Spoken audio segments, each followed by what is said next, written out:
me right. Come on tonight. If you really want me, you got to make it right. Yeah, yeah. Now, if you really want me, you got to learn to love me right. Come on tonight. If you really want me, you got to make it right. Yeah, yeah, yeah. Hey.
Looks like we're running out of time. Can hide away in nights no longer yours or mine. All things must change. It's so painful when nothing ever stays the same. But I must go on while you run away from love. Oh, next time you'll know not to let my love go when you feel afraid and you can't love nobody.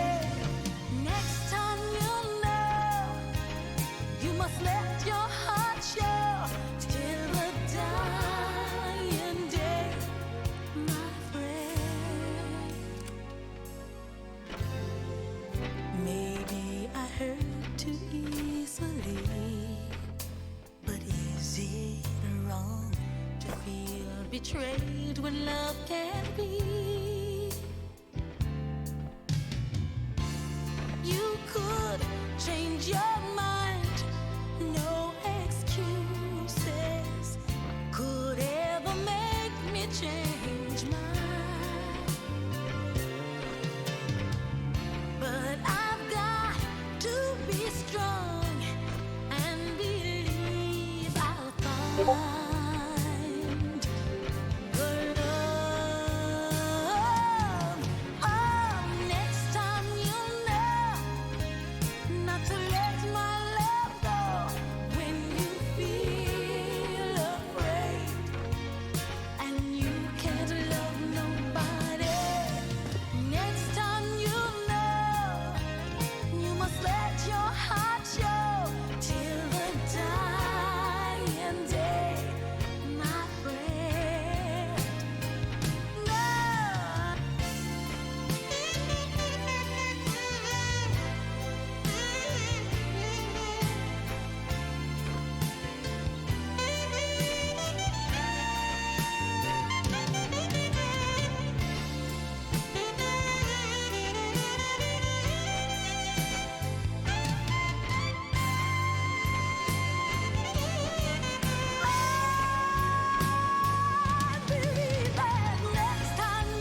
such a happy feeling.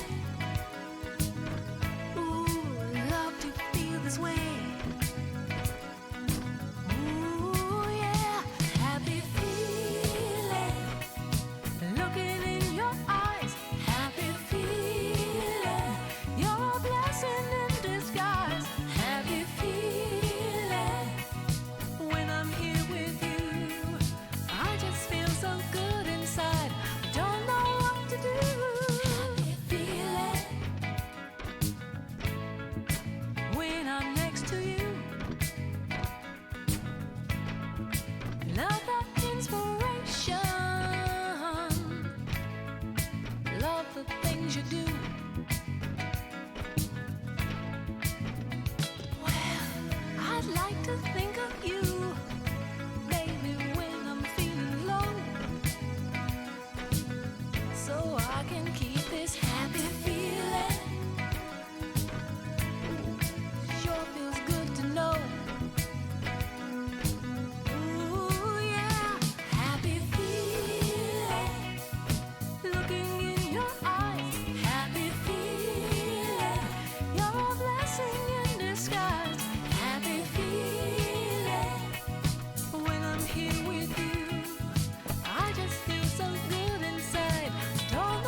'cause I got my arms open wide.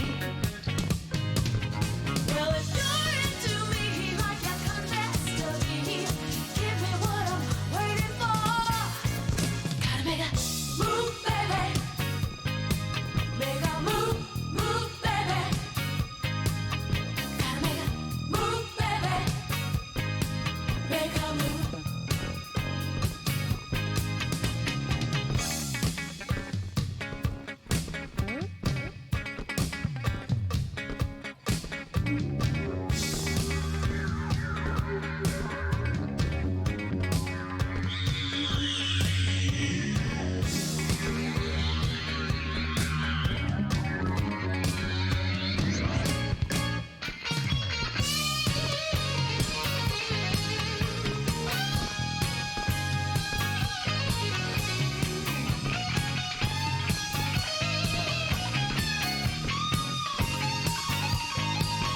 Well, if you're into me like you come destiny, give me what I'm waiting for.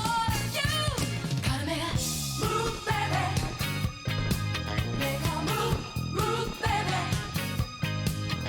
Gotta make a move, baby. Make a move. Yeah, yeah, yeah, yeah. Move, baby. Make a move, move, baby. Move, baby, let me know, yeah, make a move.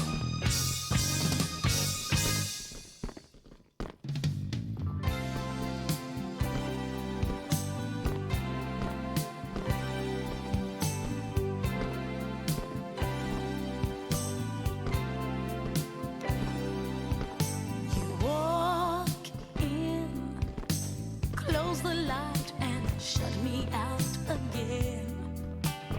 So it starts and so it ends. You feel it, leave me cold and let me go at night. Something here just don't seem right. No, don't you make me lose it, throw it all away. Yeah. Don't you let us go this time. Don't you make me lose it, throw it all away. Don't you let us go this time. You're crying, but your tears don't speak for what I need. You know any fool could see. You want love, but you're not willing to give in an inch. Looks like I was wrong again.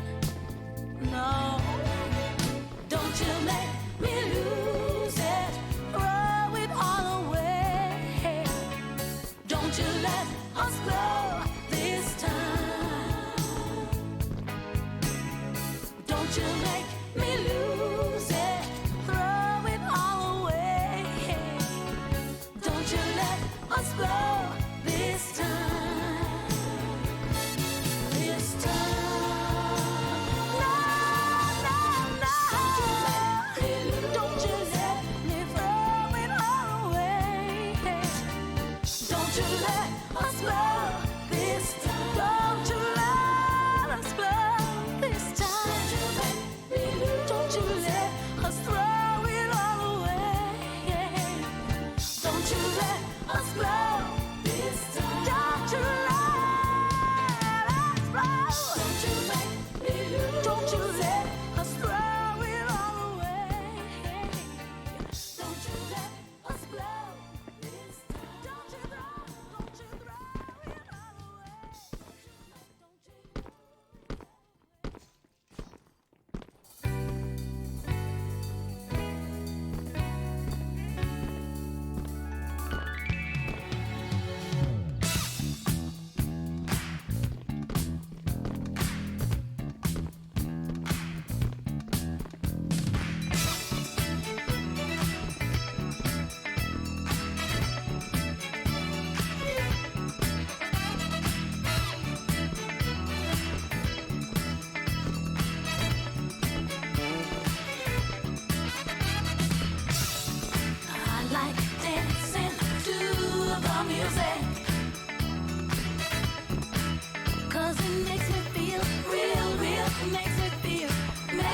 feel good. I like dancing to the music, 'cause it makes me feel real, real. It makes me feel good.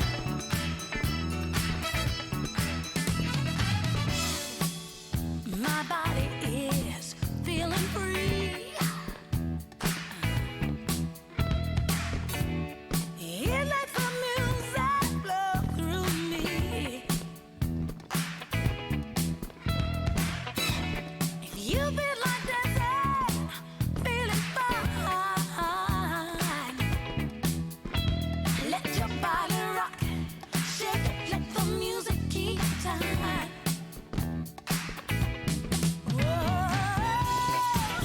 If the music makes you feel good, you should get up and move. Ooh, let the music make you feel good. You got to groove. I like dancing to the music, 'cause it makes me feel real, real. Makes me feel good.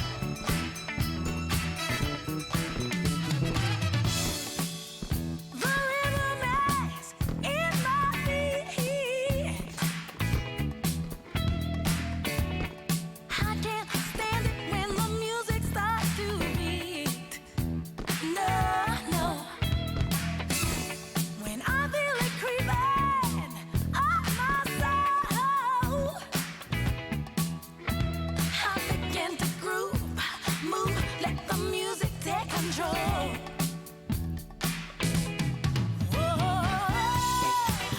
If the music makes you feel good, you should get up and move.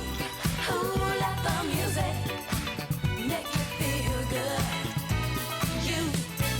You got to groove, make me feel real good. Better, make me feel real good. Na na na na na. I like dancing to the music. Na na na na na. I like dancing to the music. If the music makes you feel good, you should get up and move. Ooh, let the music makes you feel good. You got to groove. Ooh, if the music makes you feel good, you should get up and move. Ooh, let the music make you feel good. You got to groove. If the music makes the music, let the music get up and move with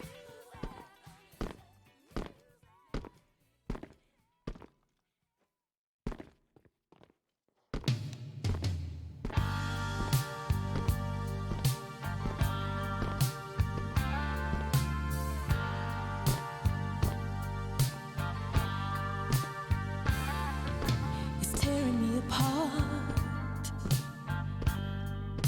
to watch you go.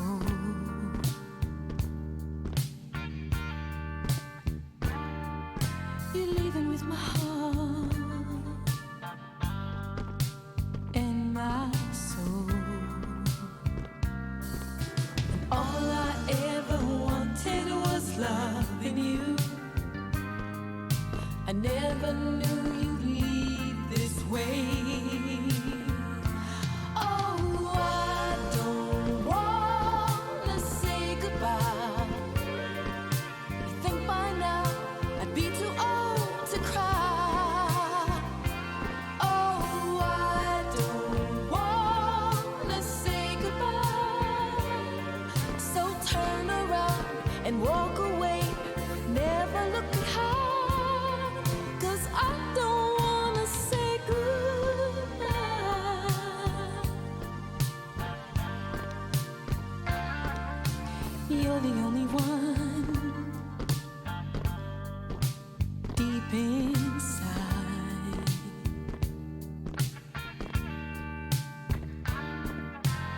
why you wanna run.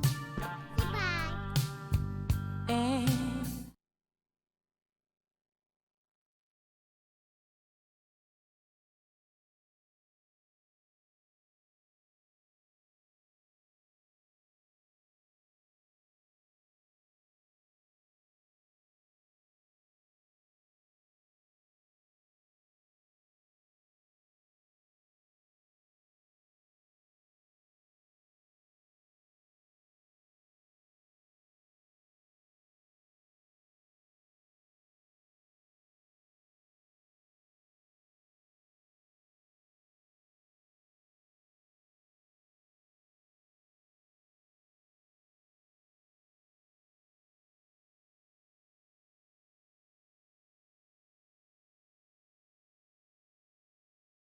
Are you trying to start a new podcast? Well, Anchor is the easiest way to do that.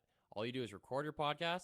Back, Right? yeah, COVID's it's done. done. David, I'm so glad you're back. I'm so glad. That other guy we had in here for a couple episodes. Oh, jeez. Oh, rough. Who was that guy again? I don't know. I can't remember his name. Linux something Torvalds. I don't know. Linux Torvald. David is back, everybody, but we're not letting up on our COVID preparedness. We That's have right. 2 barriers. I couldn't go and punch James in the face because I'm mad at something he said, even if I wanted to. Well, you could. Yeah. You'd have to smash through this glass. He's pretty dramatic. David, you must be excited because today we're talking about a Disney Pixar movie, Onward. Woo! This is a movie I wanted to talk about even before it came out. I Yeah. was trying to get this one booked. I kept going, no. You didn't want to do this one? Not really. I mean, like, I am an adult. I have a kid.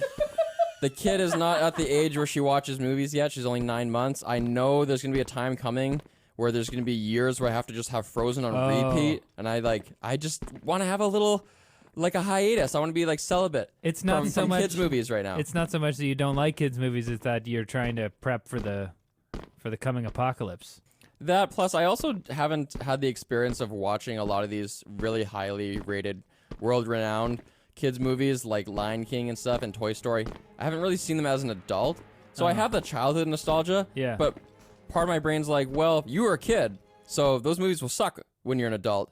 And I haven't, like, I know that David tells me he watches Moana and cries and stuff like Not that. Moana. And he's No, 30. That's Riley. That's me. Riley likes Moana. I love Okay. Moana. It's okay.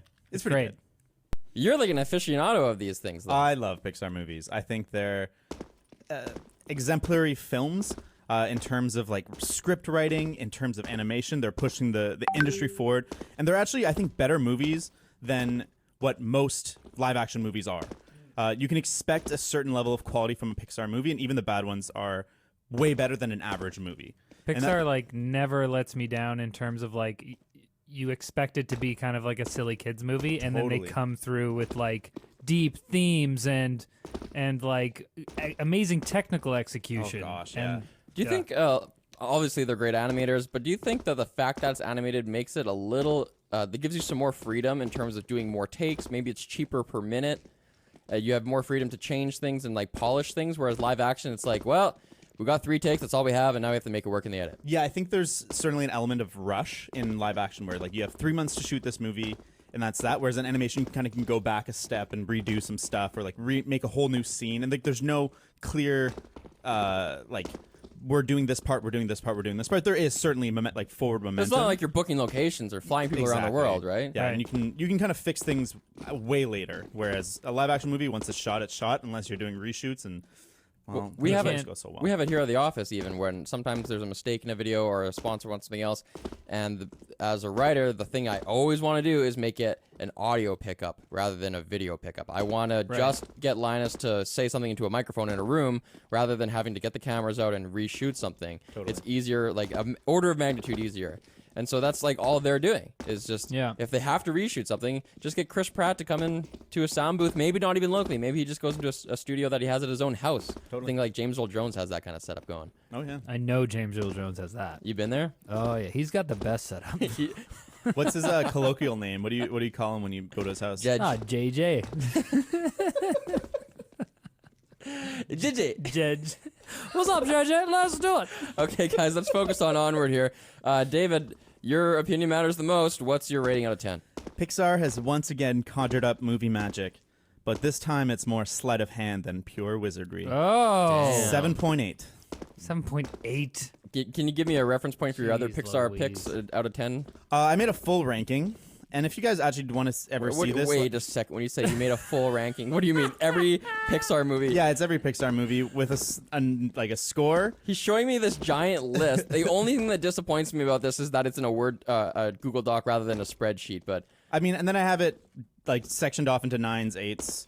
And then I did an average and a mean between the different eras of Pixar. Kill me. he Why? was quarantined. He was quarantined for. Okay, please tell me you did that when you're at home. Oh, and no, not- I did that last night when I'm out of quarantine. Jeez. You did it last night. Yeah. Oh, yeah. This isn't something you've been working on for years or months. Oh, no. Okay, give me two So- movies above this one and 2 movies below this one. Okay, so I think the best Pixar movie ever is Toy Story 2 and The Incredibles. Then Toy Story 4, and then Coco, and then, okay, I gotta stop. I take issue with that. I actually think the best. Anyways, continue. Which one's the best one? No, that was a joke. Okay, but immediately above Onward, there's like Bug's Life, Finding Nemo, and right below is Monsters University and Brave. So that's kind of like the sandwich that I have it in between. It's amazing because I haven't really even seen all these movies, but I somehow know you're right. I think it's It's the confidence. It's the confidence with Yeah. which he lays this out. He's just like, this is the best, and this is under that, and that's over that. I love Pixar And movies. you're like, but oh, I can't argue with But it. based on how much I heard about all these movies, it totally makes sense. Like, I don't think I know a soul who's seen Brave. And I saw the first Monsters, Inc., but I didn't see MU. I don't know a soul who would do this and then even argue with you about it, that's my soulmate. other than you. Like my future best friend is someone who can step toe to toe on this Pixar discussion with me. Let's argue for hours about which Pixar movie is I the would do best. it. I would do it. Riley, what's your rating out of Oh. 10? My rating is 7.5 out of 10, and my slogan is, Pixar does a DreamWorks. That's it. I couldn't come up with anything I want you to truly unpack clever. that for us later. I will. Tell me what you mean. Yeah, by that. the only slogans that I could think of were things that needed to be unpacked later, so that's what it is. I love unpacking things. I just love taking them out, Yeah. just talking about them. As our spreading 'em local out. resident SJ Dub. Jeez. I'm going to give this movie a 6.5. Onward may not be the most charismatic Pixar movie, but it's guaranteed to critically hit you in the feels, no matter your armor class. Hey, Oh, that's pretty good. there we go. I like that one. I'm pretty clever. Wow, eh? are you a writer? I've done it before. Pixar does a DreamWorks. Tech news guy. Fast and Furious. All right, guys, before we get into it, let me tell you that this episode of the podcast is brought to you by Manscaped, the best in men's below-the-belt grooming. Manscaped offers precision-engineered tools for your family jewels, including the best way to combat quarantine crotch, the Lawnmower 3.0. It's got a ceramic blade, 7,000 RPM quiet stroke motor, and even an LED light so you can see what you're doing, because who can afford to cut themselves these days when toilet paper is such a hot commodity? Oh my Get 20% off and free shipping with the code CARPOOL at manscaped.com. Carpool. That is it. That was so topical. Well, we'll just get ready because we're also brought to you by PIA, Private Internet Access. They help you hide your true IP address so you can bypass geo restrictions and censorship. You can connect up to 5 devices at once, which is crucial now that all those damn kids are back home. Ugh. It includes an internet kill switch if your VPN gets disconnected involuntarily, and it's available for Windows, Mac, Android, iOS, and even has a god dang Chrome extension. So check it out at lmg.gg/carpoolpia. Calpulpia! What's the synopsis of this movie, Riley? Oh, let me tell you what happens in this It's movie. better be guys. short and sweet. It's like a 90-minute Yeah. movie. I couldn't go into the whole thing. Okay. Oh, sorry. Just played footsie with David a little bit. In a world inhabited by mythical creatures, magic was once commonplace, but has been since replaced with modern-day technology. On his 16th birthday, Ian Lightfoot the Elf is given a magic staff owned by his dad, who died before Ian was born, along with instructions for a visitation spell that can resurrect his father for a single day. But the spell goes awry, and Ian and his brother Barley only resurrect half their dad. It's the bottom half. Yeah. They could make some more brothers. Mom was stoked. She's just like, that's enough. With 24 hours before he's taken once more, the brothers embark on a quest to acquire a phoenix gem to finish the spell. The brothers face terrible dangers, mysterious artifacts, and their mom's cop boyfriend on their journey to spend one more day with their dad. Good old dad. Yeah, and I don't spoil it. Ian is, we're going to spoil it. We're going to spoil it. Spoiler starting now. Hopefully this podcast is coming out right as it hits Disney Plus.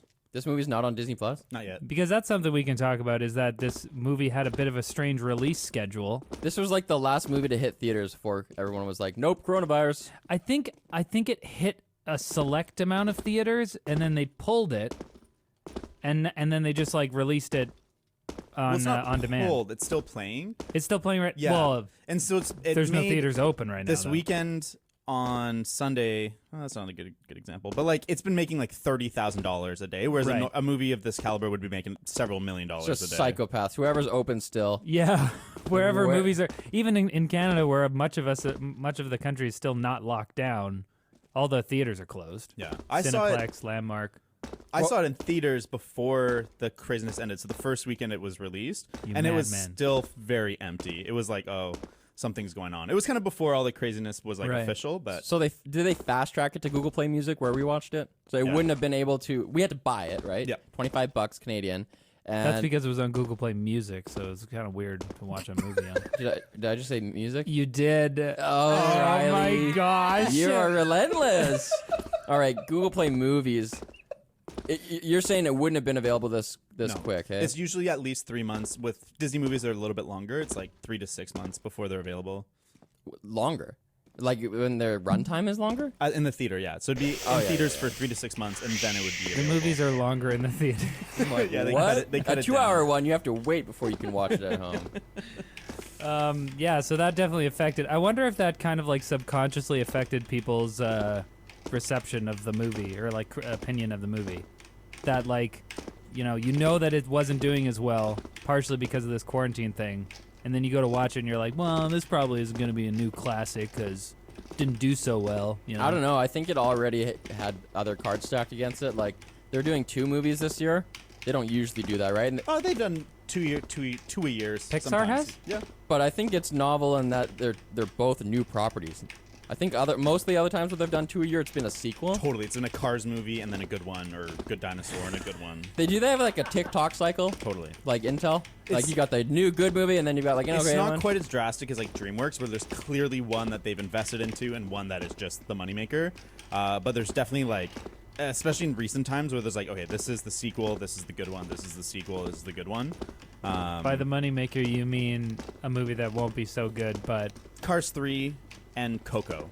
So they came out. They came out like 5 months apart. And Cars 3 is the moneymaker, where they get to sell 10 billion in toys, and Coco is the one that wins the Oscar. Okay. Gotcha. And then so this year they've got Soul coming. Yes, Yeah. Okay. which is going to be the Oscar winner. Yeah. My prediction. yeah, I think most people the consensus is that one's gonna be. Even the trailer. Well, I guess you guys saw it at home. I saw it Onward first in the theater. Right. And so there's trailers, and there's a trailer for Soul, and my girlfriend next to me started crying during the trailer. So it's like, it's gonna be more powerful than the movie. Yeah.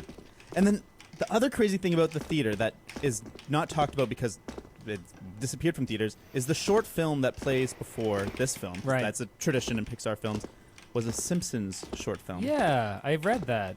And Yeah, I was really? confused. And you Yeah. saw it. Yeah, I saw it. It was pretty good. It was a mostly silent film. It's Maggie, and she falls in love with a kid at the park. Was it 3D or regular Simpsons looking? It's regular Simpsons looking. I think it was 3D in like depth. I can't really remember, but it was just like planes. But it looks like Simpsons animation, but high quality modern Simpsons.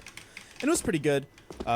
It's weird having Simpsons be part of a Disney Right, thing. because Disney owns Fox. who Yeah. owns Simpsons. Yes. But overall, I was like, yeah, it's pretty good. It's pretty good. I'd be okay with more of these. That is weird. You know what? There's even another layer to that, which is the main character in this movie, Ian, is voiced by Spider-Man. Yep. Another Disney thing. It's Yeah. it's just everything is Disney. Well, And it's his Tom brother Holland and Chris Star-Lord. Pratt. Yeah, they're both Avengers. Ah, Julia Louis Dreyfus is the mom. She's not in the Avengers. Not so- yet. Yeah, they'll bring her in. Somehow. She'll be some sort of government character. but David is okay. So obviously it's Disney Pixar, but is there still a difference between like a pure Pixar movie and a Disney Pixar Yes, movie? for sure. It's a different. They share technologies, but they don't share staff in terms of like writing and creative. And they have a different studio. They have a different workflow. And I'd say in general, Pixar movies have still been superior to Disney movies. Disney movies have been good. Like they've gotten way better. There was an era of like really shitty Disney movies, like Meet the Robinsons. Are you or, talking? like- you're talking primarily though about like 3D animated stuff, maybe? Yeah, well, they've given up on hand drawn. Like Right. Princess and the Frog, I really like, but Yeah. most people don't really like. And there's kind of like the, Meet the Robinsons, the Sky's Falling, Chicken Little One, Right. all those that are just like Man, it's Turbo. It's honestly kind of sad to see some Pixar movies come out that are not like complete bangers. You know. They haven't been- it makes me sad because I'm like, oh, what did Disney do to you? You know? That's been a. You look at the kids on the playground, you're just like, you guys don't have childhoods. Now you know what it's like when I look at you. Well, okay, you'd never seen Raiders of the Lost Ark, dude. Come on. Whatever, at least I didn't share a bedroom. There was an era right when Disney bought Pixar. I don't it know was- that you did. I definitely did. Well, so did I. Four didn't. boys. There was an era when Disney first bought Pixar where movies were still excellent. It was kind of a golden-ish age where like they bought them right after The Incredibles, I believe, and so there was like Ratatouille, WALL-E, and Up, and Toy Story 3 was kind of like the first era of movies after Cars, where Disney had bought them. But those movies were already in development. Like WALL-E, like there was a clip that played, I don't know, 10 years ago that was explaining like most of the Pixar first 10 movies were all pitched or like all came up in one lunch meeting. They were just like the main creative heads kind of pitched all these ideas for Toy Story, WALL-E, like Monsters Inc., all these things in one meeting. They came up with That's it. insane. It's That's crazy. absolutely The thing of insane. legend. Oh, absolutely. What a That what a one lunch lunch meeting. Yeah. Crazy. What are they having? What do you think they are eating that? What is in the water? Oh, I want to Oh know. man, some good shawarma. Man, that would be a good self-help book. What champions eat for pro meetings. But then they went through a period of rough times. A with, dark like, age? Yeah, where like it was like Braves and Cars 2 and Good Dinosaur. But then they kind of got their footing again, like Inside Out. Even Cars 3 is okay, but Coco I think was the step up. And since then, all of them have been good to pretty good, and Onward's kind of the one exception of this trend back up.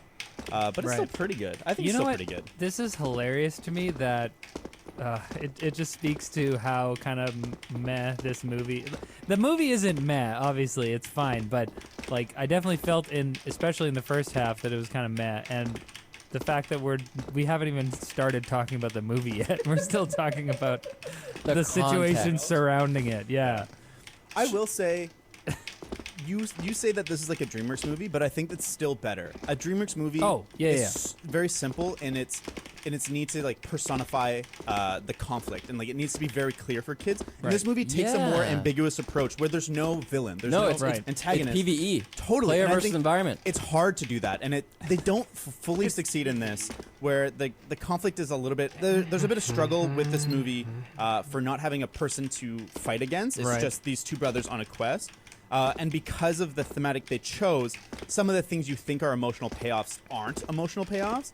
And I like that they tried to go for a mature approach with the theme of it's not like that he's going to get his dad back. Yeah. Is that his father figure was Right. always there, was his brother.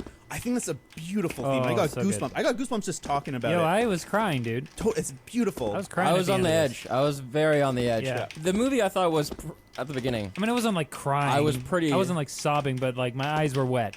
Oh yeah, same. Yeah. And I was like not that into it, especially at the beginning. Like every beat that they hit for jokes.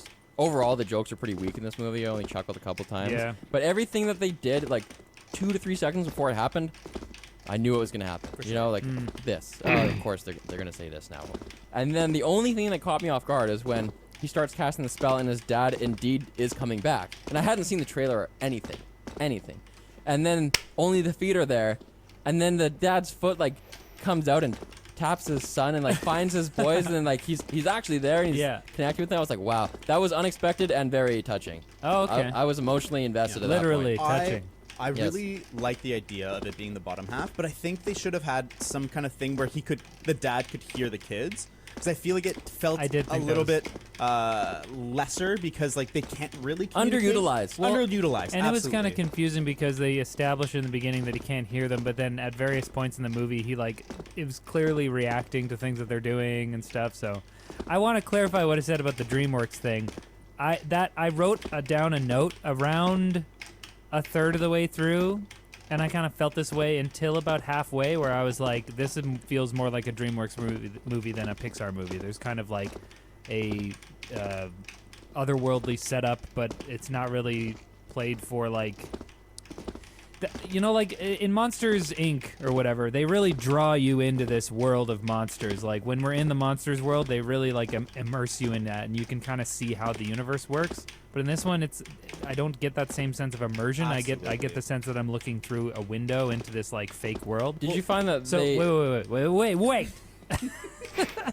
So I felt that it was a DreamWorks movie up until about halfway through, when they start kind of paying off on these emotional stakes, where we're like, oh, okay, this is what's actually important in the movie. The brothers start to have these bonding moments, and I'm like, oh, okay. And then by the end of it, I was like, the ending is 100% Pixar. So good. I was like, I almost made my slogan. They had us in the first half, not gonna lie, because the first half of this movie, I was like, Pixar sucks now. And then by the end of the movie, I was like, you did it again. Totally. Totally Damn it. awesome ending. So Yeah. the big reveal there is that he doesn't really need to say goodbye to his dad. He's not getting the chance physically. He's fighting this dragon. He's physically separated by some Yeah. distance from his dad, but it's okay because he realizes that it's his brother who needs to say goodbye to his dad, because his brother Totally. failed to say goodbye before Yeah. because he didn't want to see his dad looking like crap right on his deathbed. Yeah. And he also had the experience of having a father-like figure in his older brother, and that totally caught me off guard. I didn't see that coming, and it was so beautiful and awesome. And then loved also it just made screenplay sense, because no Yeah. no meeting with a father when they talk to him would be satisfying. Exactly. It would come off weird. It just wouldn't work. Like we don't know this character, to meet an important character at the end who we know we're only going to talk to for 2 minutes, and Yeah. to like have to get to know this character and crap. Yeah, It wouldn't make sense. So being at a distance and seeing them hug was wicked. It's Oh, so the way that they powerful. did that is like my inner self was like, no, I want to see him, but like my brain was like, no, this is for the best. Well, it's hard because, like, I think on an intellectual level, I love that they made that decision. That they keep you at a distance. They Yeah. don't give you that emotional payoff that they've been setting up. They kind of reverse it and change it. But then there's a part of me that's like, I want that release. Oh, I yeah. want that moment of like, Dad, I never got to see you, and they hug, and you're like, Yeah. oh God. For sure, but I So think it's that hard. was one of the lessons, one of the takeaways that these takeaways that I like to see in movies. That was like one You're of the so unique in that. it was one of the takeaways that I loved, was that like we don't always get what we want, and we don't always know what we need to Totally. get. Oh, absolutely. Do you think that So, like, he feeds thought into that- his character arc too? It's like he's trying to be bold, he's trying to be like his father, and Yeah. he kind of, this is a mature stance that he's taking, right? Right. No, absolutely. Like I think that he thought that what he was lacking was a father, but that he didn't really realize that he had a father figure already. So like the movie spends a lot of time with Ian kind of being like, I need to meet my dad. I never got to meet my dad. That's wrong. But the only part of what makes that such a gap in his life is his own importance that he's placing on lacking a dad. When he could have been like, I don't need a dad. I have a father figure. I have a family. I have a really cool mom. Yeah. Like you don't necessarily. I mean, and I'm not trying to say that like dads aren't important, because I think that dads are a huge important influence. Having You've got a very positive, cool dad. Thanks, James. I'll tell him you said that. I've met Riley's dad, and man, Yeah. He's pretty cool. Riley is based on Riley's dad. Like so many of the voices, I spent a day original. shooting with him. There's an LTT video that features him, and I spent the whole day shooting with him. And the guy is a voice actor, and all day he just does voices all day. Yeah. And all of them, I was like, oh, that's where Riley does that from. Oh, That's weird. definitely where I got all the silliness. But like, yeah, beyond any personal experience, I know that like a positive masculine and close influence is extremely important in people's lives, especially young boys. And I think that it was like a great lesson here to be like, okay, yeah, that's important. Having a dad is important, but maybe the dad comes in a different form than you're expecting. you know? Totally. And I love that that part of the movie feels so sincere. And that's the director, Dan Scanlon, wrote that from his own experience, that he lost his dad very young, and he realized later that his brother had raised him. So it's like a Right. very personal story. Yeah. And when the movie's hitting those beats, it feels so genuine and sincere. Yeah. But before that, I kind of do agree with you that it feels a little DreamWorksy in its world building, where like the world it builds is not interesting at all. It's very lazy. Well, and the unicorn thing in particular, having unicorns be Like raccoons? Yeah, raccoons was like, I was like, oh, that's so DreamWorks. Like that doesn't really seem like a Pixar thing to do, to be like, oh, you think unicorns are these like glorious, wondrous creatures? Well, really, they're just like vermin. I don't know. That just seems like a Pixar. I feel like that's not something that. I mean, it's a Pixar movie, but Well, and I think for a movie that's so strong on its feel- theme of like brotherhood, the world building actually works against that theme. The theme of the world is like, remember the past, remember these things, and like the point of the movie is actually more like, no, look forward, go onward, like look at your brother and move forward with that Yeah. Oh, family. that's true. And There's I a think schism that there. that's actually a fundamental flaw with the movie that's not immediately apparent, but is part of I think why this movie isn't getting as great reviews is that there's a fundamental schism that's kind of breaking this movie apart. That's the type of thing that the screenwriters know about and are like, let's just go with it. Damn it. Yeah. Well, and I think like we've had these postmodern fantasy satires before. We've had Shrek, and like I think Shrek does a much better job taking fantasy and pulling it apart and like making us laugh at this. This movie does nothing original with the fantasy. They didn't really go with the world too much, right? Like, it was a cool setup. I like the world that they're in, but we didn't ever get to see, like, let's say their mom is at her corporate job and we get to see like a troll at the water cooler or something like that. You don't get to see like fantastical creatures doing mundane 21st century living, but maybe we saw enough of that in Monsters Inc. and it's kind of the same shtick. So Maybe. well, I don't know, because maybe that would have helped this a lot. I feel like the world felt too mundane. Yeah. You know, Well, it and, was like- literally just our world, except a centaur is driving in a police car. He has to take out the back seat or something. Yeah, It's and hilarious. instead of a dog, they've got a little dragon, and like, I don't know, the elves don't even have anything. They're humans, but with pointy ears. And blue skin. Yeah. And by the way, one of the first. Okay, first of all, I think that's really cool that all the kind of lore and history you learn about the father ends up having to be about his feet. Like the fact that he's like, he wore purple socks to work sometimes. What a guy. That's funny. Oh, his son used to beat this little rhythm onto his feet. And then when he gets manifest as only feet, all these little character traits are still relevant. So that was really neat. Right. A very nice bow on that. It was cool. But as soon as they said he was quirky, he wore purple socks, I was like, wait a second. You guys have blue skin. That's probably like such a normal color to wear. That is like the most natural color choice. Yeah. Doesn't make any sense. Wait, blue and purple? It goes great. What are you talking about? Sully, he's blue and purple. I guess so. Yeah. Thank you, David. Think about it again. I got you. Yeah, I don't know. I feel like there's a few jokes in this movie that are kind of lame. Like they set up the half dad and they give him a top half of like clothes and pillows or whatever, so that it's like a floppy That was half funny. dad. But they stole an exact joke from Ratatouille where he's got the sunglasses on and then there's someone talking to him and then he flops over and gives like a sarcastic look just Yeah. because of the body language. And the people are like, hey, don't do that. But I'm like, that is the exact joke, like shot for shot, beat for beat from Ratatouille. And I was like, is this kind of like this whole movie is just recycled jokes or recycled thoughts? It did, yeah. I mean, it did just lack a lot of. I honestly like. I was engaged by the premise the whole time, but there were definitely points at which I was kind of like, all right, when are we gonna get to the in the important middle. part? In the middle Yeah. when they were following the ravens pointing, that's when I was like, okay, guys. Oh, really? See, I think once it's like, I like that part. more full fantasy, I'm way more into Yeah. it. I want like the sequel to this be like a full fantasy prequel, like set 1,000 years ago when it's like full magic world. Because I think like you think of the climax, him fighting the dragon was actually friggin' sweet. Yo, that Also, was funniest sick. part. Yeah. Funniest part too. Yeah. And that dragon mask. I'm like, why do they keep showing this mask out on the school? They keep showing it. It's gonna be significant in some way. And then Yeah. it becomes the face of the dragon. I laughed out Paid loud. off. But then every spell he uses is something you've seen in the movie, but he weaponizes it, and it's I like love it. really cool. And like he's like you feel his power, and I'm like, oh, this is like good fantasy. This is good action. This is great. I love that element of like, yo, this is hard and you really have to work at it. And then we get that payoff of like, he's spent the time, really trying and working. And then, the end battle is like awesome. I was like, when he was like, Aloft Elevar, and he like holds up the sword and he's like, Excelsior, and like Yeah. shoots straight in. I was like, yeah. Like I actually like yelled at. I was like, yeah, dude. Or when like the staff goes in the water and you're like, oh crap! But Yeah. like they've set up the splinter and he takes the splinter, blows it up, and he enlarges it. Yeah. That was creative. Brilliant. That was So awesome. good. That last battle was That is some Yeah. D&D thinking. And I want Fantastic. the movie to be more of that. I want like more of the magic. I want more of the like fantasy that they built. And like I was thinking about that. Like I want the next fantasy series to be a full animated thing. I think that the world is ready for like Pixar to do like Chronicles of Narnia or something full fantasy, like high fantasy. Yeah, some sort of crazy fantasy and like franchise. it'd be awesome. I think Yeah. we're ready for that. I think so.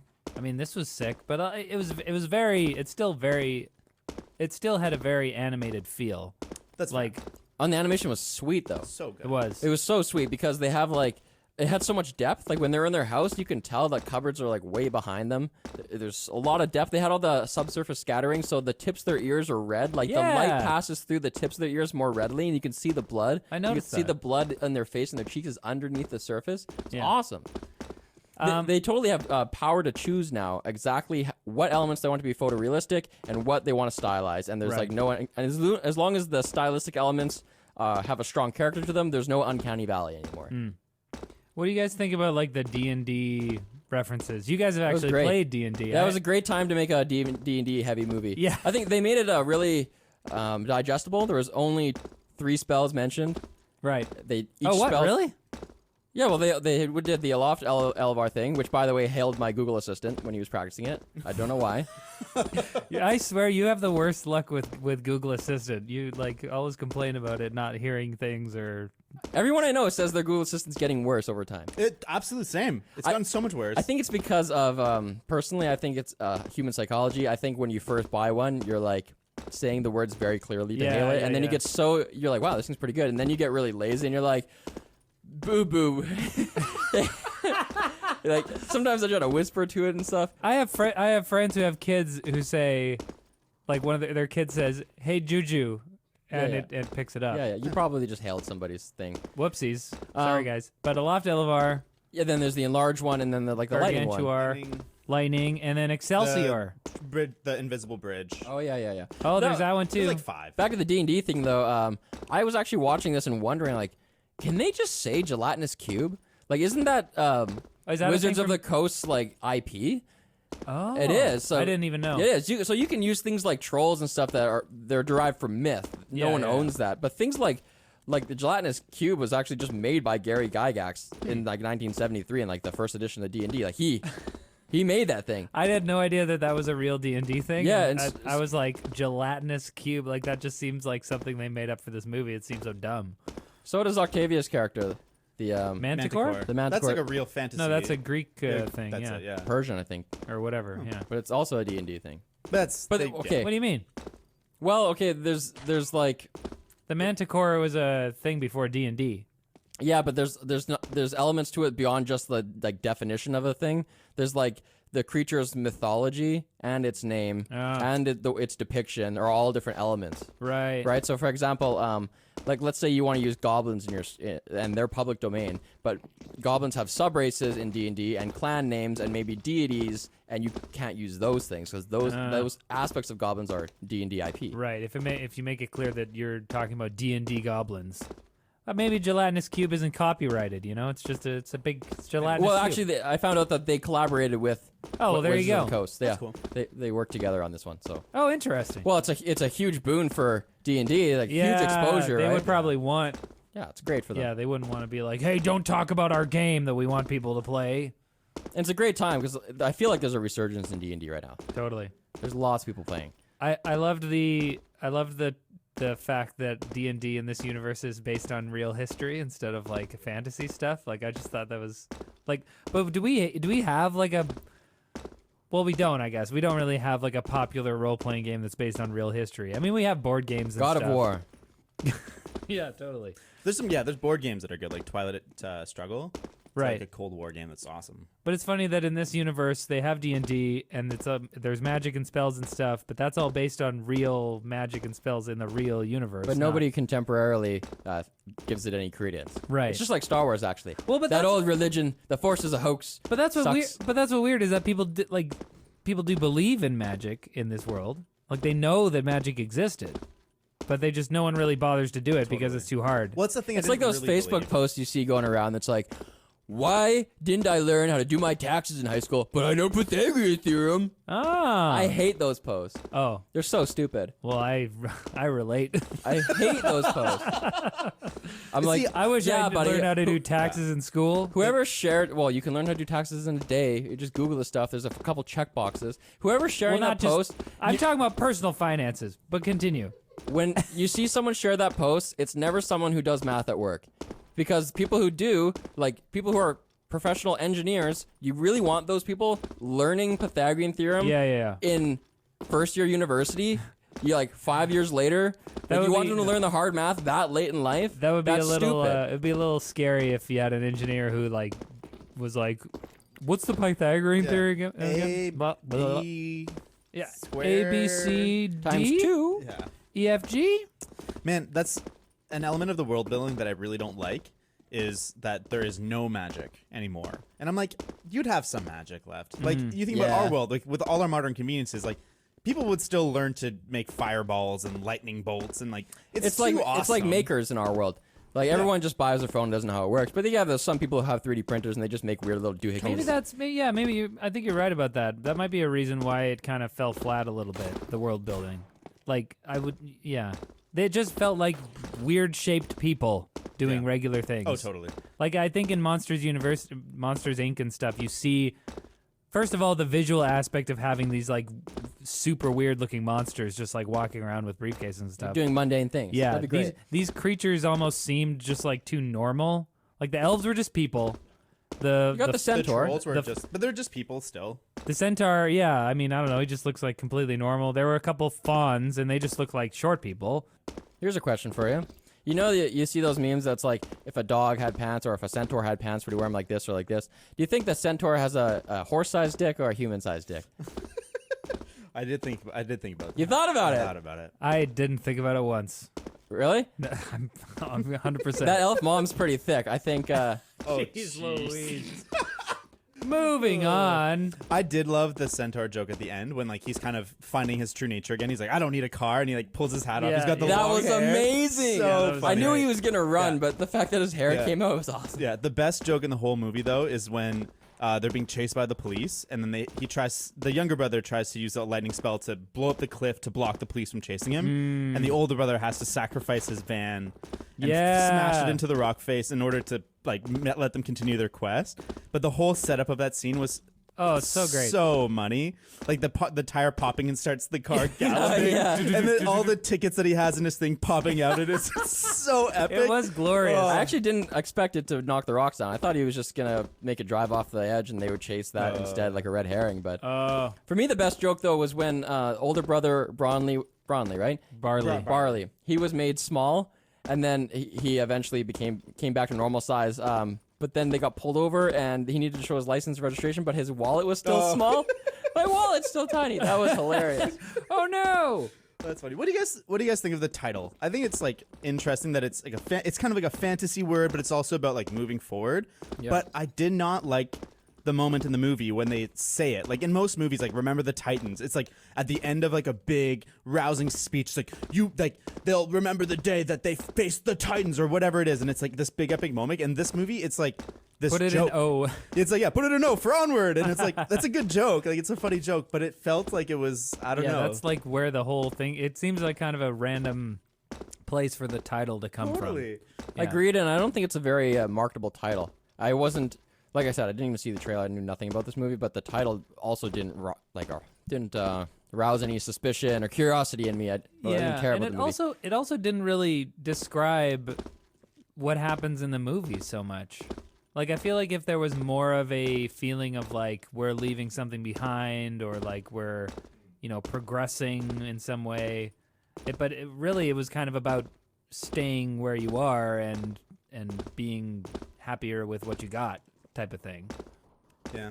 Do you know what really bothered me in this movie? Maybe the most is that the mom never gets to see the dad. And like they just don't make a big deal about it. I'm like, she really would want to see her husband that's been I dead agree with for you. like 15 years or whatever. See- and they just like there's a moment they're like, yeah, we won't have time to get like dad to see mom again. They're like, oh, moving on. Was she acknowledged? Was she? She was in the area because she was fighting that dragon. But is there a shot of her seeing that the dad is present, far away? I can't remember. I don't. There must be. No, I think she can. I think she can see that it's happening. But like. But And I guess like the writers would be like, well, she's already made her peace, and it's really Barley that Yeah. needs to make her peace. But it felt weird as an emotional thing. Also, I feel really sorry for the dad.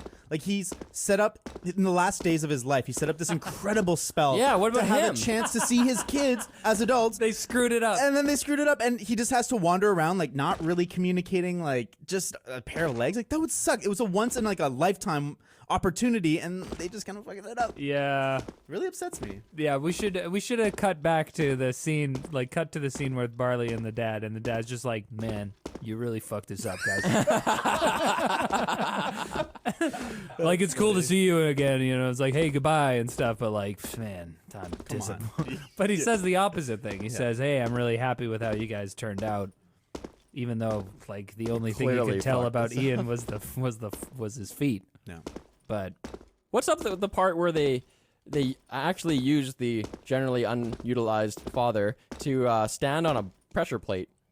Remember, the water's rising and they need to stand on that pressure plate so the door opens, and every time you step off the plate, the door closes. So they send the legs down to stand on it so that they can escape this that was a chamber. But then the legs come up and the door doesn't close. Yeah, that was a notice bit confusing. I mean, I would have to assume that here we go into like complete speculation trying to make sense of a plot hole mode again.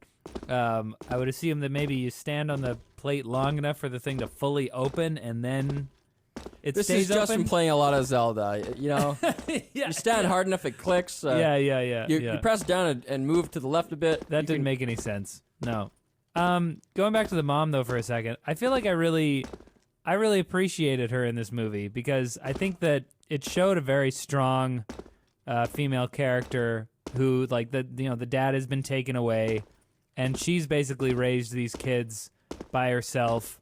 There's Colt Bronco, her new boyfriend, in the picture, but obviously they're not getting a lot from him, or they don't want to, anyways. Well, she is. We've already established. Yeah. You made me lost my point because now I'm thinking of horse penis. At the end there, when she was like, I am a mighty warrior, I like how she just kind of like, oh, they took off, and instead of kind of like maybe doing the stereotypical thing, which is just like worrying and maybe talking to her friends or something, she just like takes off. But then I don't like that there's like the aerobics. The aerobic sound? Yeah.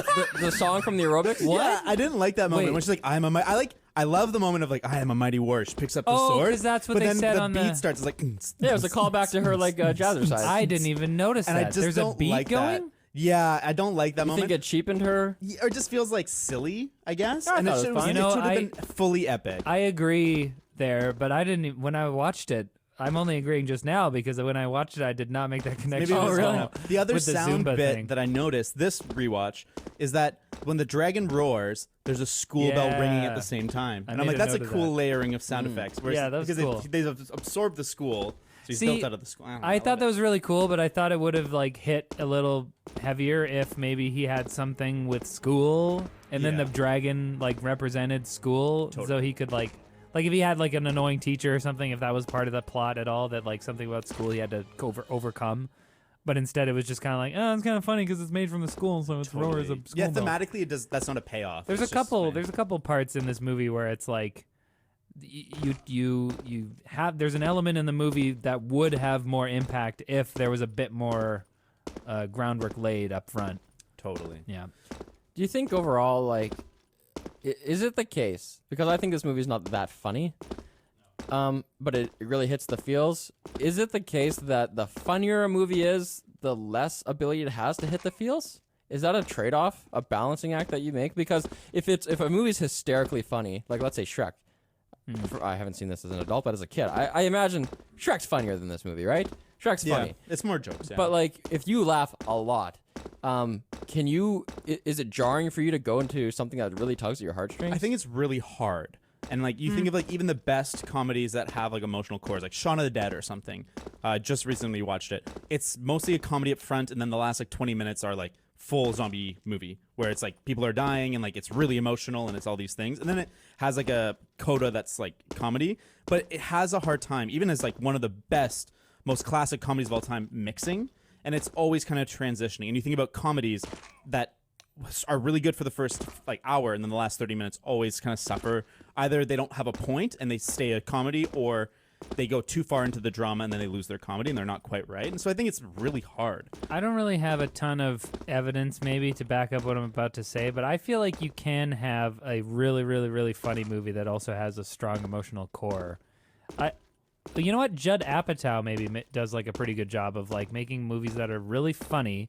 And like the whole movie is a comedy, but then there's like a real emotional core in it. A grace But note. I think that it depends on the types of jokes that you're making. If the jokes that you're making are in like largely based on just kind of like slapstick stupid humor that Like in doesn't Shaun make of the any Dead, sense. it's like fart joke, recurring fart joke, right? Right. Yeah. And I think that John, if you, I'm sorry. I think maybe the more jokes that you have that like appeal, just kind of that aren't even really jokes that are super, super, super funny, appeal to something a little deeper than somebody getting slapped in the face. You know what I mean? So when you have when you have the type of comedy that appeals to like, it's funny because this character is a certain way instead of it's funny because he got pizza on his face.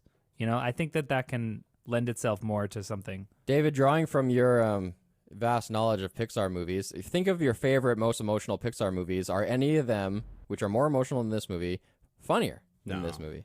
The most emotional ones aren't particularly funny. Like I think Coco or Toy Story 3 are the most emotional ones, and they all have jokes. Like they're all kids movies, but they're never comedy. Like I'm trying to like. I think the funniest You don't think Toy Story 3 is funnier than this movie? slightly, but it's also has the advantage of having two other movies as weight behind this one, and so like the emotional True. payoffs can be borrowed from previous movies. It's easier to make jokes I'm about thinking characters. like Emperor's New Groove is probably the most comedy Disney movie, and it's like got an okay emotional core, and it's got a good like lesson, but it's not like a deeply affecting emotional movie. Wow, so maybe those two things really are like just opposite sides of a teeter-totter. It's hard. I feel like Emperor's New Groove was pretty emotionally affecting. I don't It even is, but remember. not as much as like Lion. I remember it being funny. That movie was Yeah, not as hilarious. much as like Lion King or something. Yeah, fair enough, I guess. I don't know. Well, do- okay. I love Emperor's New Groove. I haven't seen Emperor's New Groove in a long time, but I remember being like, "Oh man, he's learning to be a better person." It sure is. And like David Spade and John Goodman, No, great together. Great. It's like Kronk is the best. Oh yeah. Kronk. Oh yeah, Kronk is the best character in that movie. He's the funniest. But so the villain's great too. I love her. Emperor's New Groove, everybody. Hey, what did you guys think about like the characterization in this movie? Because I wrote down specifically that I loved that they spent enough time to actually like show us why Ian and Barley are the way that they are. Ian is anxious and he lacks confidence because he lacked that paternal influence, and it turns out But that he didn't. Well, he thought that he did, right? Turns out that this is largely because he placed a lot of importance on what he was missing. This is what I talked about earlier. You got a negative attitude, kid. Yeah, exactly. And for Barley, they kind of set him up as being like he's like the mom says it at one point. One of them's afraid of everything, and the other one's not afraid of anything. And the reason that we find out that Barley is so afraid of unafraid of everything is because he had that moment where he was too afraid to go in to see his dad and say goodbye because he was covered in tubes, and he decided that he wouldn't be afraid of anything. I just loved that moment where they're sitting on the oversized Cheeto. Yeah, that was awesome. That was a great moment. I was like, oh, I'm really glad that they gave us this. Yeah. Because then that also really pays off at the end where you're like, oh, we know why Barley has to have this moment with his dad instead of Ian. It's not really that important. Ian's such a non-character, though. He's such a cliche. And It's true. I don't really like those really bumbling Act 1 kind of characters. It's the same as the dude in The Boys, Hugh in The Boys. He's just like, can't get words out of his mouth, and Yeah. he just sucks everything. And you know they're gonna have their like confidence built up by the end, and It you know just where it's bugs going. me. I think that contributed to my feeling that it kind of was like a DreamWorks-y type thing because he did seem really cookie cutter. He seemed really cookie cutter. It's just kind of like, I'm scared of being embarrassed in front of my friends. No, A total waste of Tom Holland. It could have been anybody. Yeah. I mean, he's very pretty he's good. very Tom good. but- Holland's pretty good at just being that, like, oh, I'm just trying to be a good guy. It is kind of funny. I was like, oh, who wrote this movie? And I went and looked it up, and it's like written by Dan Scanlon, and also this guy, and also There was this like guy. 7 or 8 people yeah, on the yeah. screenplay. It's like crazy. written by Dan Scanlon and Disney Committee. Like, Well, they make their movies like companies make products. It's not just an Right. auteur director. Yeah. It's like they have this team of people. They all have a role. They know how to do it. High They've done it find. before. Yeah. yeah. And I like the way that I like that they do that. I don't want them to do it They make differently. good movies. But now maybe there was the Pixar. It was a tight team. It was the hive mind operating at peak capacity. But now Disney kind of is like, oh, and also do this, and also make sure you do this, and put the Avengers in it. Yeah, and there's going to be a series. I actually, but as slightly unsatisfied as I was with this movie, I do want a sequel. Yeah. I want there to be a sequel, and like what you were Upward. describing. The sci-fi one. Yeah. Backward. Yeah. Hey, what did you think of that little? They snuck it in there. That one gay character in the movie. Oh yeah, the cop. The cop making being reference like, to having oh, a my girlfriend. girlfriend's daughter makes me pull my hair out. Is that the first gay Disney character? I'm not sure. Maybe. It was- Good. maybe. Great. Let's normalize They- it. For my part, it was appreciated but kind of tokenistic. Yeah. Also, do you think it's I don't know. It depends how woke you are, but do you think it's a good thing or a bad thing that character happened to be a cop, which is kind of like a trope? You know what I mean? Like Masculine. a really like a butch lesbian rather than just like. I don't want to analyze I don't this know. too much for fear of being called an SJW. You're such an analyzer. You're always analyzing. No, So I did- mean honestly, what can we really say about it though? You know, we're three straight white guys. Yeah. I think it's nice It's that a they tip had of it the in hat. there, but Yeah, thanks for but that. I'm sure that we'd love to see more representation. When in the are they future. gonna have a gay main character? Hopefully soon. Yeah, maybe. I bet they'll ease into it. They'll probably have a main character whose parents are gay first. Yeah. Or like a best friend of the main character. Right. Although this one, just with the tiny mention in this one, it got banned in a number of No way! I didn't know that. Middle Eastern countries, and I think Russia changed the line to be like my partner's partner. daughter.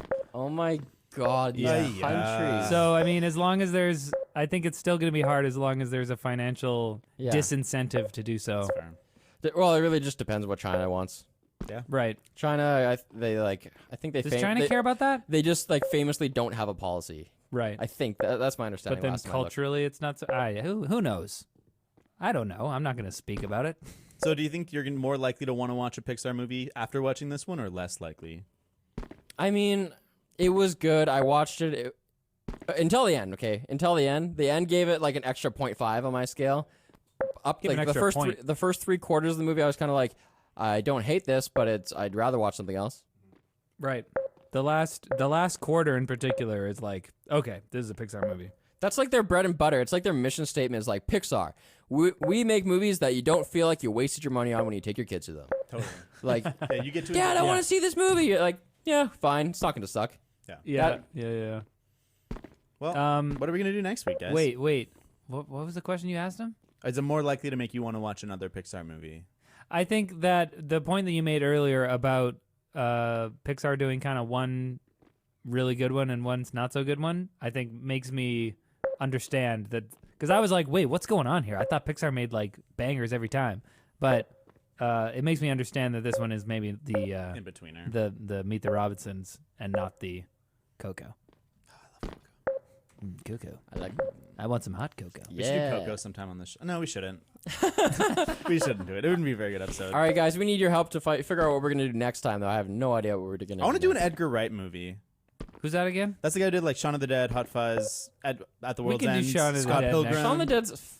I don't know. I don't love it. Honestly, I needed to do Baby Onward. Driver didn't. I don't like it that I much. needed It's to do okay. Onward this week because we did Raiders of the Lost Ark last week, and I was kind of like, meh. But I'm really glad we did Onward. Now it's like, well, let's do Shaun of the Dead. I don't know. Let's do some. Let's do some. Let's not put that so as one happy. option. Maybe we can do another Yeah, crazy we can movie. have a poll, hey? Yeah. Shaun of the Dead, Kill Bill. Yeah. That poll, by the way, is going to be at Carpool Critics on Twitter. That's where you can find us, message Yeah. us, we message back, and you can ask us crazy personal questions and technical questions that we're going to read out someday on our mailbag episode. Dive far too deeply into our personal lives. Please do. And also email us if you don't have Twitter. Everyone's got email. carpoolcriticspodcast@gmail.com. You know what they say? Everyone's got email. Everyone's on it. Email. Everyone's on it. You know what we should have on our mailbag episode? What was our first email addresses? I remember mine. Don't say it now. I'll still use it. What? I was born with David at Linus Media Group. All right, guys. Love you. Bye. See you later. Why are you saying love you? That's my thing. I took it from you. Gee, love you. I love you. It's our thing.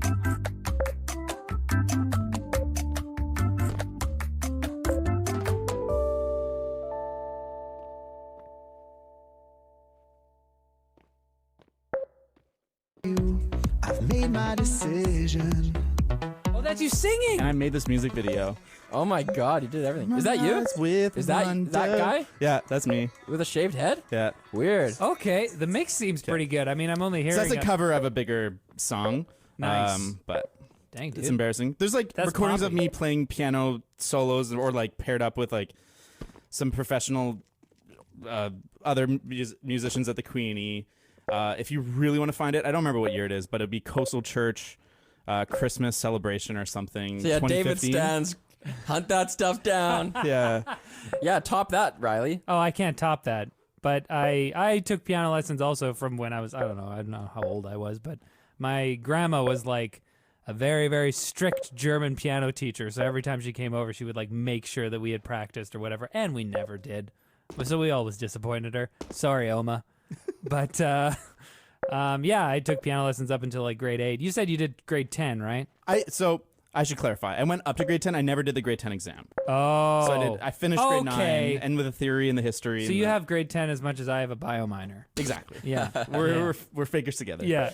Piano lessons, I played clarinet and then baritone saxophone in high school. And you have a brother named Barrett. I do. So, The instrument that sounds like so him. never thought about that. Baritone sax. I played drums and stuff. I also played on like the worship team at my church. Hell yeah. Like You went to church? Oh heck yeah, Yeah. Have you my, met him? my entire childhood. Heck yeah. Yeah. HE double hockey stick. My family would go up and play all together. So like my dad was playing guitar.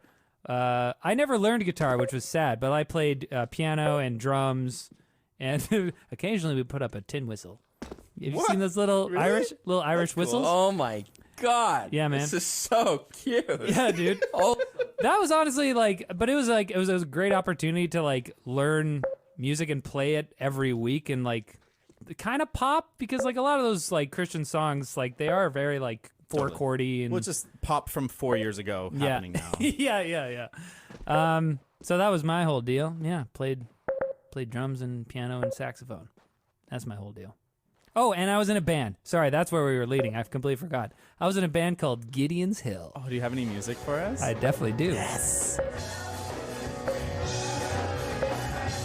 Oh man, this is not even the good recording because it's the live show. We won Sounds a like it was battle. pretty good, though. We won a battle of the band, so we won cool. the opportunity to record an EP. So we actually like got to go to a studio and like That's awesome. and like record an EP. So I don't know where. I think I have the CD at home, but like I don't have a CD player. So like that's too bad. Anyways, yeah, I was in a band. Sweet band. It sounds pretty cool, man. what did you guys think of each other when you first met? Oh man. I thought Riley was pretty much the same as I think he is now. James, though. What? So me and James worked at a gym before we worked here together. That's how we first met. Isn't that weird? Yeah. We worked somewhere else together. Yeah, but I thought that was That's how we knew each other. yeah. He was more friends with my girlfriends at that point because I thought he was the biggest kiss ass I've ever met in my entire life. So we're working in this Oh. fucking basement gym. The owner is like a big weirdo loser that I don't like for many reasons. But one of the first times I had a conversation with James, he was like having this deep plan on like how to make the gym successful, and you were like, yeah, but also, yeah, okay. First of all, we disagree on who worked there first. I worked there first. I was pretty damn sure I worked there first, I worked there dude. first. Whatever. Anyway, Guys, I worked there before both of you. and then that was the kind of job where only one person worked at a time. And so the next person would come in and you kind of just hand off to them. Right. And so his girlfriend would come in. So it's like a chicken or the egg situation. What I'm getting at is like at the beginning of every month, like people's payments would bounce because they changed credit cards or something like that. So you have this list of people whose memberships didn't like automatically renew. Oh, okay. And you're supposed to call all those people and like leave a message like, hey, did you get a new credit card, or like what happened? And then just follow up on it. Where's my money? So I would actually do that.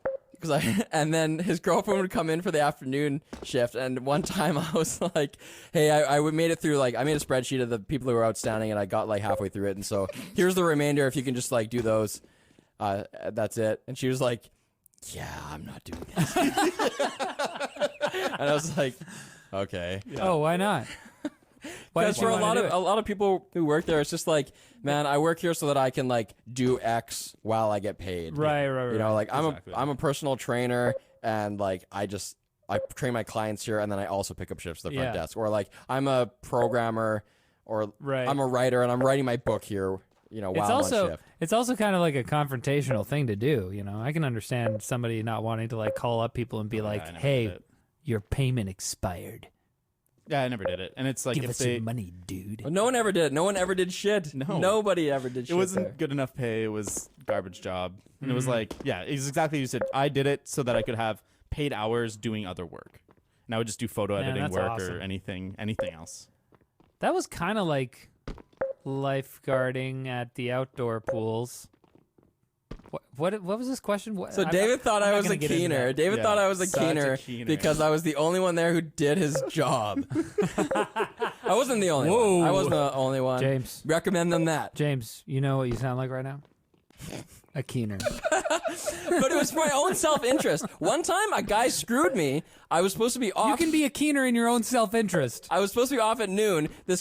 I called this guy's like 12:20. I'm like, dude, where are you? He's like, I didn't know I was supposed to work today. I thought so-and-so was supposed to work today. And that's because the schedule was just a piece of paper on the wall. I made it into a Google Sheet and shared it to everybody. I'm like, look, now you can see it on your phone. Yeah, that was a good change. Don't screw me over anymore. Nerd. One time David was working out. I think this is before you worked there. He was working out. He was pretty strong back then. He was using the squat. Back then. I would have killed a bear for sure.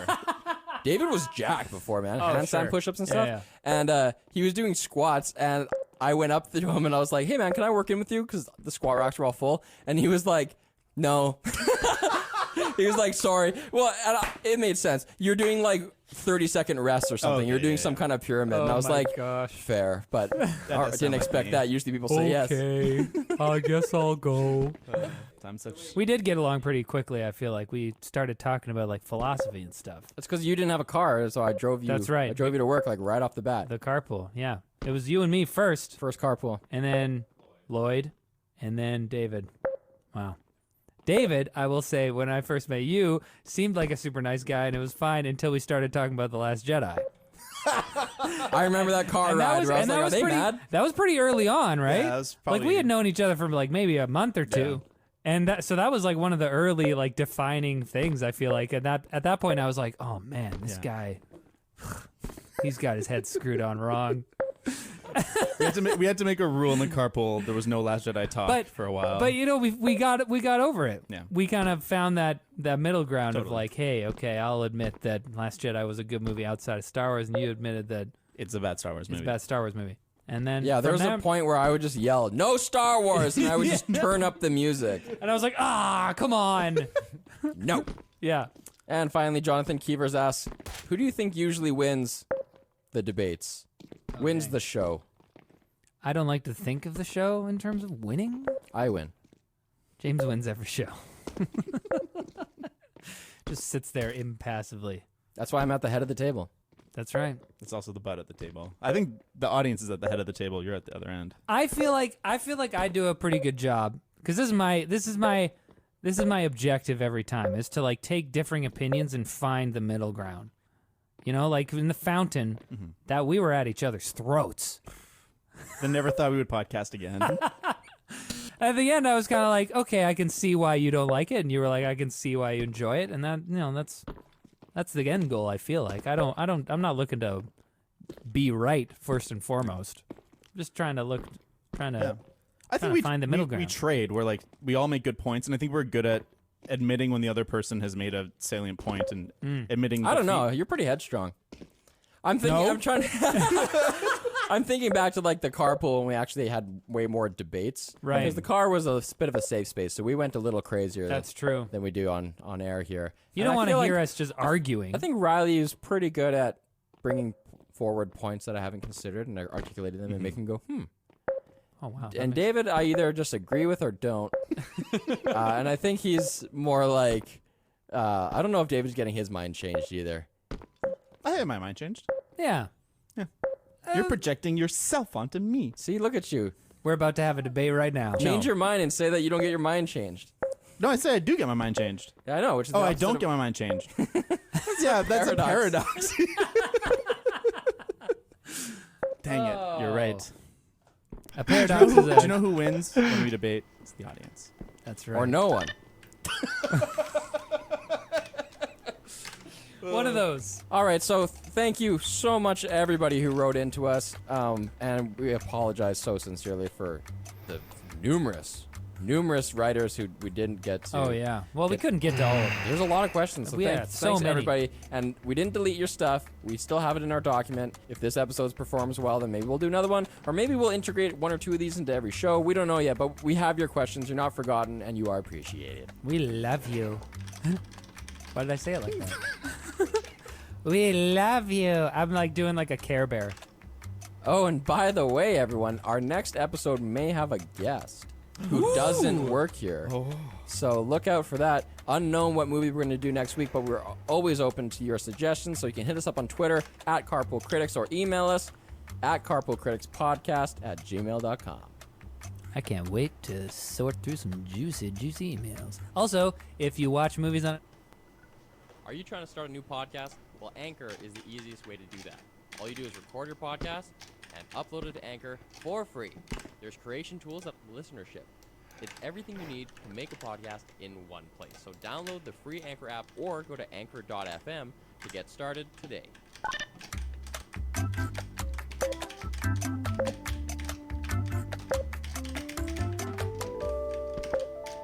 Hi, everybody in podcast land and also on YouTube. I'm James. I'm David. I'm Riley. And this is the Carpool Critics Movie Podcast, where today we are talking about Edgar Wright's famous Shaun of the Dead. Spoiler alert! That was spoiler alert. I took the T off because that's what the British people say, in case you were wondering. With a Cockney accent. Yeah. I like it. Spoiler alert!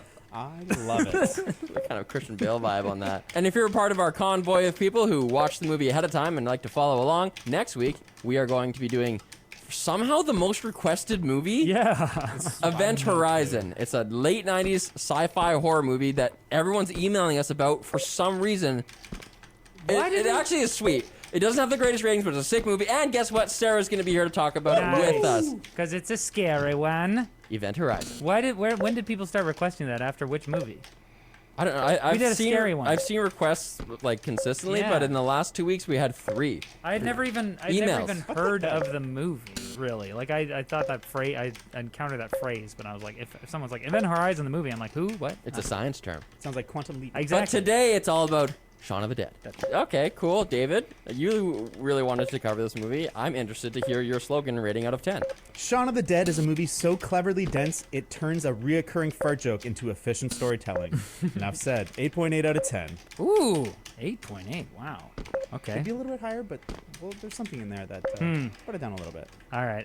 I sense trouble on the horizon. Anyways, here we go. Well, here's my slogan. What's the plan then? Right. We film a zombie horror comedy, stuff it full of in-jokes, cameos, and synchronized musical sequences, release it a week after Dawn of the Dead remake, have a cup of tea, and start writing Hot Fuzz. 6.5 out of 10. 6.5. Brave. Yeah. Brave. Because here's the deal. I don't know. I didn't feel it. I'm not feeling it that much. Okay. Although I obviously felt it enough to write that slogan.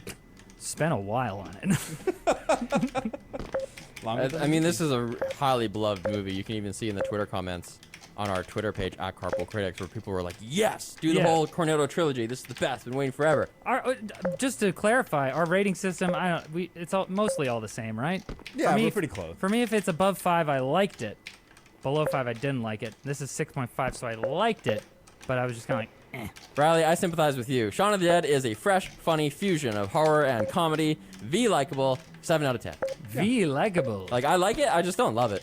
Yeah. How many times have you guys seen it? Twice. Yeah, this is only my second time. See, that's the thing, is you kind of have to buy in enough that you watch it over and over and you realize, like, there's not a single line in that movie that isn't used multiple times to build it out. And like, and that's something that you get on multiple rewatches. I did notice that stuff, and it actually helped having seen Baby Driver. There's a lot of Totally. You can really get the style. The Edgar Yeah, Wrightness. I think when I saw it the first time, I hadn't seen a lot of Edgar Wright movies, and so having seen like Scott Pilgrim, Baby Driver, I go back and watch this one. I'm like, oh man, he has these like very distinct cues where you like, oh, that's how you know it's an Edgar Wright movie.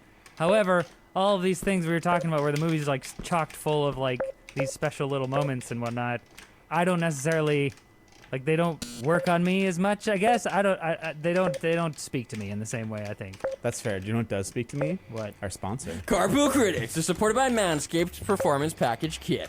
It comes with a ton of stuff, including the new lawnmower waterproof trimmer with advanced skin-safe technology, and their crop preserver ball deodorant, which I've actually used, And I don't have this one, the Weed Whacker Nose and Ear Hair Trimmer. I used to make fun of people for needing this, but actually, now I'm one of you. My nose hairs are poking out.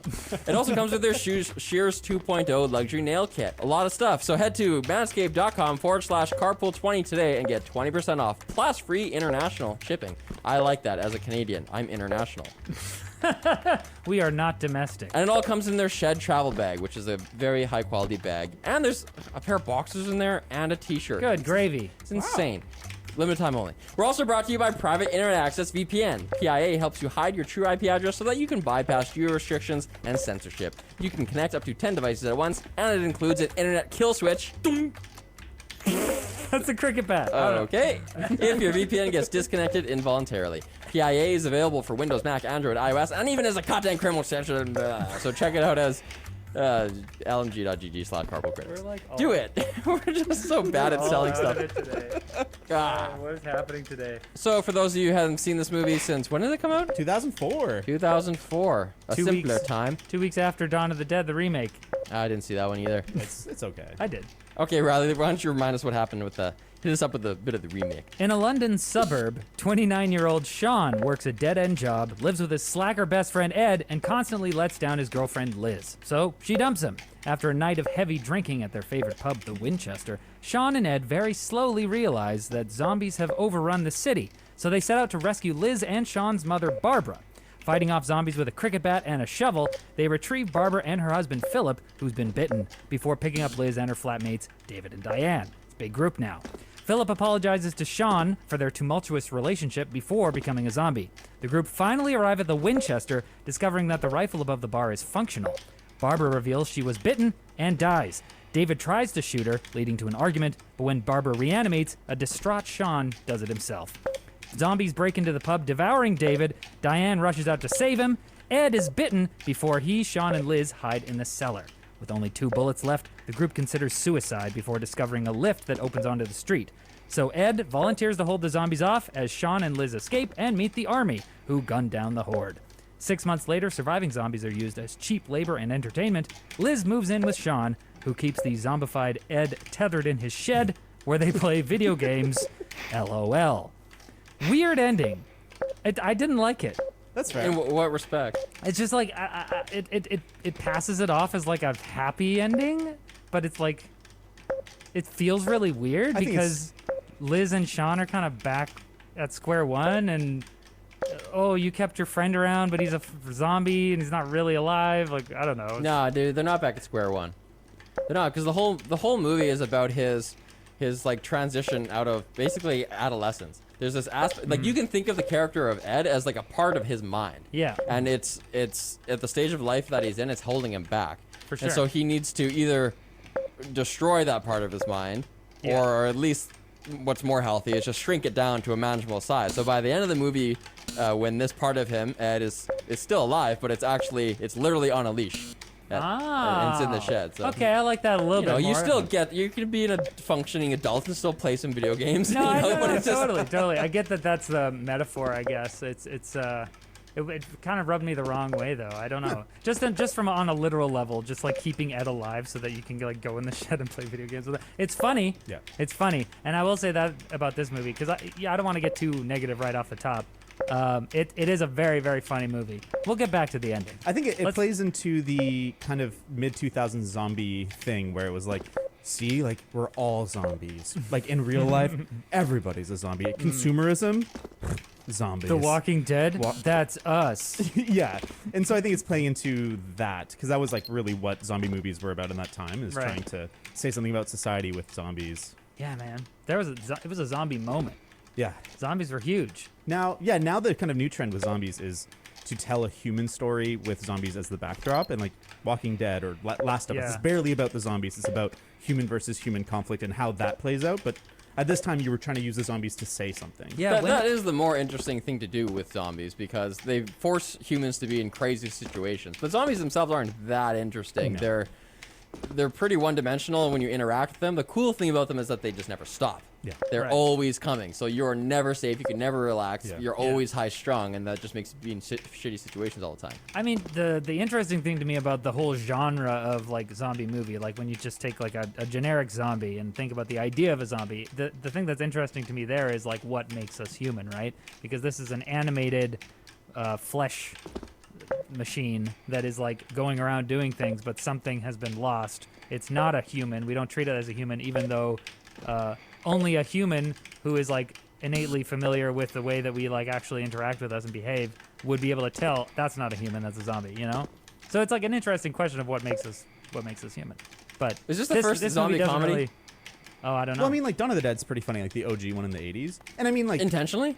yeah, a bit of both. Because I mean, it's again a social commentary about consumerism because it takes place in a mall very particularly, Yeah. so that they can accentuate how we're all brain dead because we're consumers.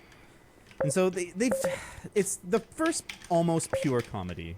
Although Right. I'm always shocked at the tonal shift by the end of this movie. Yeah. It's a pretty Yeah. big shift That's one of into the- like full, like self-sincere zombie Totally. sadness. Like That's- by the time he's old yellering his own mom, it's like, okay. Yeah. yeah. They tried to break it up a bit. I think the like second that he shoots her, Ed comes in with him kind of joke. To Yeah. kind of yeah. make it a little more more levity there, but I think that in Edgar Wright's movies, that's what he does, right? Like he'll have these human moments, but they're punctuated still by like, you know, a joke or whatever. I mean- And I think that, or with something stylistically interesting at the very least. And I like that about him. We'll get there, but I think that Hot Fuzz is a more tonally consistent movie, and I think that this movie suffers a tiny bit from it. But let's go back to the beginning, because I think this movie starts really strong. Okay. And I talked a little bit about the density of this movie, and how not a frame, not a second, not a line of dialogue is wasted. Everything is a setup and a payoff. Everything is foreshadowing, and it's insane the amount of like detail that went into this screenplay. Yeah. I really like the opening where at first there's just so many little reveals, right? You're looking just at him and he's just vacantly gazing off in the distance. You kind of think, oh, this guy's drinking alone. Then you find, okay, he's not drinking alone. He's with her. Yeah. And then they start talking about this character, Ed. Oh, it turns out he's in earshot. Ed's right there. And then they do it yet again with her friends there. That was pretty clever. No, yeah, that whole structure is really intriguing, even to me as someone who's like, okay, no, I won't get in the negative. I really liked how she's like, Ed, it's not that I don't like Ed. Ed, it's not that I don't like you. yeah. And then it pans to him. Yeah.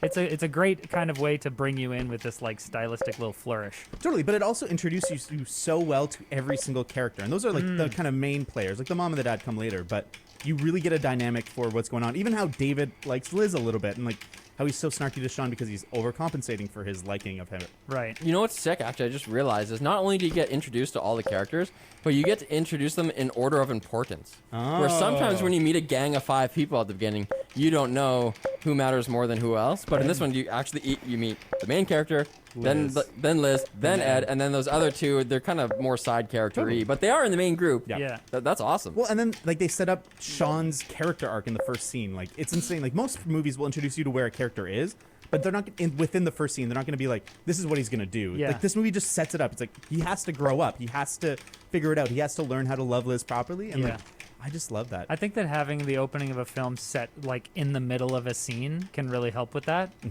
I think a lot of filmmakers have an instinct to start somewhere basic, like he wakes up and he makes himself coffee and he's on his way to work, and like, oh, and we're kind of like learning things about him on the way as he's just going about his day or something, Yeah. the character. But this like starts right in the middle. Cold They've open. They've already been having this conversation. We're in the middle of this scene, and it's we get the feeling of the vibe is there. Yeah. Well, then, like, all the lines of dialogue in that scene will be repeated again later with a new meaning. And, like, this movie does that all the time. They say a line of dialogue, and then there's a new meaning later. Like, when Liz has dumped Sean, and Ed is trying to give him a pep talk, and he's like, oh, like, there's a bunch of interesting people at this bar. See, like, it's all good. Like, Snake Hips, like, he's always surrounded by women. Later in the movie, Snake Hips is being eaten by a bunch of women. Oh, is he? Yeah. Yeah. And like every single person that they set up will be returned in the movie in some way. Every single extra before the zombies will come back Yeah. as a zombie. Every bit in, part like, character. Yeah, in that montage before, like Mary is set up, and like to me that's a sign Mary is the zombie they encounter in the first zombie. backyard. Yeah, yeah. And we see her as a cashier in the of opening. yeah. Yeah. And like I just The one I noticed was cock it. Yeah. Ed in the first scene he says cock it like it's that means like oh crap. Yeah. kind of when he's playing games. And then later on, I think it's like third time he says it, where he says it to someone who's holding a gun and they literally cock it. Yeah. Well, and there's really like great ones where you just don't pick it up like the first couple times you watch it, where Pete yells at Ed and he's like, "You want to live like an animal? Go live in the shed." And it's like, Yeah. he will go do that by the end. But I think the best one, and I didn't pick up on it till like maybe 2 or 3 watches ago, is when Ed is giving that pep talk to Sean, and he's talking about what we're going to do to get through it. He's literally foreshadowing the entire movie cocktail by cocktail. But okay, I saw that too, and I'm like, okay, wait, did I put that in here? Yeah. So we'll have a Bloody Mary first thing, a bite at the king's head, a couple at the Little Princess, stagger back here, and then bang bang back at the bar for shots. Okay, so but the bite at the king's head. Yeah, it's is about his dad who's Phil, a patriarch. Yeah. Phil getting bitten. Yeah. I know, but it's just like I don't know. Like, What do you want him to say? No, the no, dad's no. bite? No, I'm not saying okay, here's my point. Getting a little bit into the negative, Yeah. just because I don't want to go too deep, but you're saying all of these things, and those are the very things that kind of annoyed me about the movie. Really? Because this is Edgar Wright. You know, I'm not. This is kind of what I'm saying about like not loving Edgar Wright's whole style. Mm-hmm. It's very, very flashy. It's very, very self-referential, and it makes things very complex and stylish. But I think that while I'm watching, when they repeat lines like that, like 1 or 2 or 3 or 4, I'm like, okay, I can get it. But the whole movie, as you say, is just chock full of these references to things that other things that happen in the movie, things that happen in other things that the actors have done. There's like so many in references to Spaced, which was like the love TV Spaced. show that Edgar Wright and Simon Pegg. Simon Pegg and Nick Frost was in it too. And so like at a certain point, I'm just kind of like, all right, I get it. See, I think though that Tone it down. The way you're saying it makes it sound like they're doing the same thing over and over, but they're bringing a dimensionality to this like meta self-referential element, and like they're approaching it from different ways, and like the way they do foreshadowing is totally different. Where one time they'll set up that there is the child locks on the car, and then like 2 scenes later, it's gonna fuck them over. Yeah. They're not doing the same thing with these self-referential things. Yeah. They're building out this like complex, like dense piece of tungsten of movie, Right. with like really interesting ideas, and like I mean, maybe it's a preference No, thing, but I just It's 100% love. a preference It's definitely thing, a because preference thing. It's style, right? And Yeah. if it was just a good thing to do unanimously, this is how all movies would be done, and Yeah. it wouldn't be unique. It's unique because not everyone does it, because not everybody likes it. Yep. So just by its very nature, some people won't like it, and some people will really, really like it. What I will say in on the positive side for this kind of thing is that Edgar Wright and Simon Pegg and the whole team seems to do an excellent job of having that style and also having substance. I think that when I see like all of these super heavy stylistic flourishes, I'm like, okay, you care way too much about style. But and that happens in a lot of other movies, right? People place more emphasis on that. Like Baby But- Driver. This is better than Baby Driver. Way Right, better. right, exactly. Baby Driver's a great example of something that, in my opinion, places way too much emphasis on style, not enough on I think that's substance. fair. But this is a movie that I will say has the substance to back that up, so I really appreciate that. However, from someone who likes to kind of like immerse myself in what I'm watching, like even when I'm analyzing things, I like to be taken there. I like to be taken on a ride, and all of these little things just remind me that I'm watching a carefully crafted thing by Edgar Wright or whatever, and I just see the filmmaker instead of the film. That's fair. And I think that's I think where that's my That's not my preference issue. totally is. That's not my issue with it. I like it. It's cool, and I like noticing like he always says that, you know, I'm starting to get what they're doing, and I like all that. But for me, it has an effect where by the time I'm in like the final quarter of the movie, almost no line of dialogue is new by Yeah, that point. yeah. It's all like everything is a callback, and I just found myself like I chuckled many times in this movie, but I never like lost my shit. I think that's really what it Laughing is in this movie. Yeah, for sure. And Like for by me, the that's why time- it's a 7. By the time everything's repeating itself, I'm like, okay, But yeah, I think we get it. there is stuff like I think the big dramatic moments aren't all callbacks. Like there's moments that when they're going more into the self-serious, they know to like ease up on the meta pedal. Totally. And they're great. Some of those moments are great. The moment that he has the midpoint with his father in the backseat of the car. Yeah. It's a good moment. Like and Simon Pegg suddenly has tears on his face, on his cheeks, and they're earned. It's like perfectly placed to make you care about a movie, which up till now has mostly been just kind of a fun romp. And that moment really brings you in and be like, oh, yeah, this movie is about Sean's character and his development from the kind of this like slacker loser into a man of action, a hero, you know, a self-made person or whatever. And I was like, oh, that's actually kind of touching. Also, Bill Nighy's great. Bill Nye? Oh, Nye. Bill Nighy. Yeah, I was like, wait, Bill Nye's in this movie? When I saw that it was Bill Nighy playing his dad, his father-in-law, or stepfather, I was like, yes, I love Bill Nighy. What else is he in? Oh man, he's in a million things. Harry Potter. Can't name any of them. He's the Doctor Who. captain in Pirates of the Caribbean, the fish guy, Davy Jones. Oh yeah. Yeah, he's in Harry Potter. He's just one of those British actors that's in a ton of stuff. He's Okay. he's in a million. What this movie is so amazing at is delaying the zombies. It's amazing. You keep thinking like, okay, now they're gonna interact with the zombies, but then they don't again and again and again. Like, you know that there's zombies outside. They start walking outside of the bar, walking home, staggering drunk. Yep. And they start interacting with a zombie, but they're so drunk they don't realize because they're humming or singing some song. I don't know. Yeah. But then.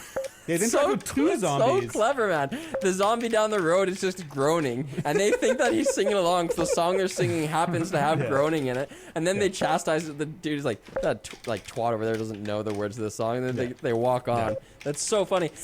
I didn't laugh at that. You don't like that? But continue. But I don't think this is a laugh out loud movie, and I don't think all comedies are laugh out loud. And like, when you're by yourself or with one other person, no movie is a laugh out loud movie. I definitely laughed out loud at multiple points. I think it's a very, very funny movie, and I laughed out loud. It was just like that point. I was like, I think that there's a certain. Okay, we're still getting.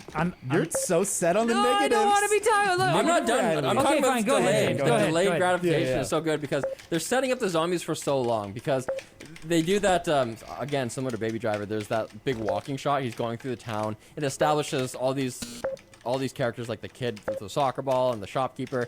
And we kind of need that because then later on we need to know what Bizarro World looks like. He does that same walk again, with the same long shot, and it's all different now.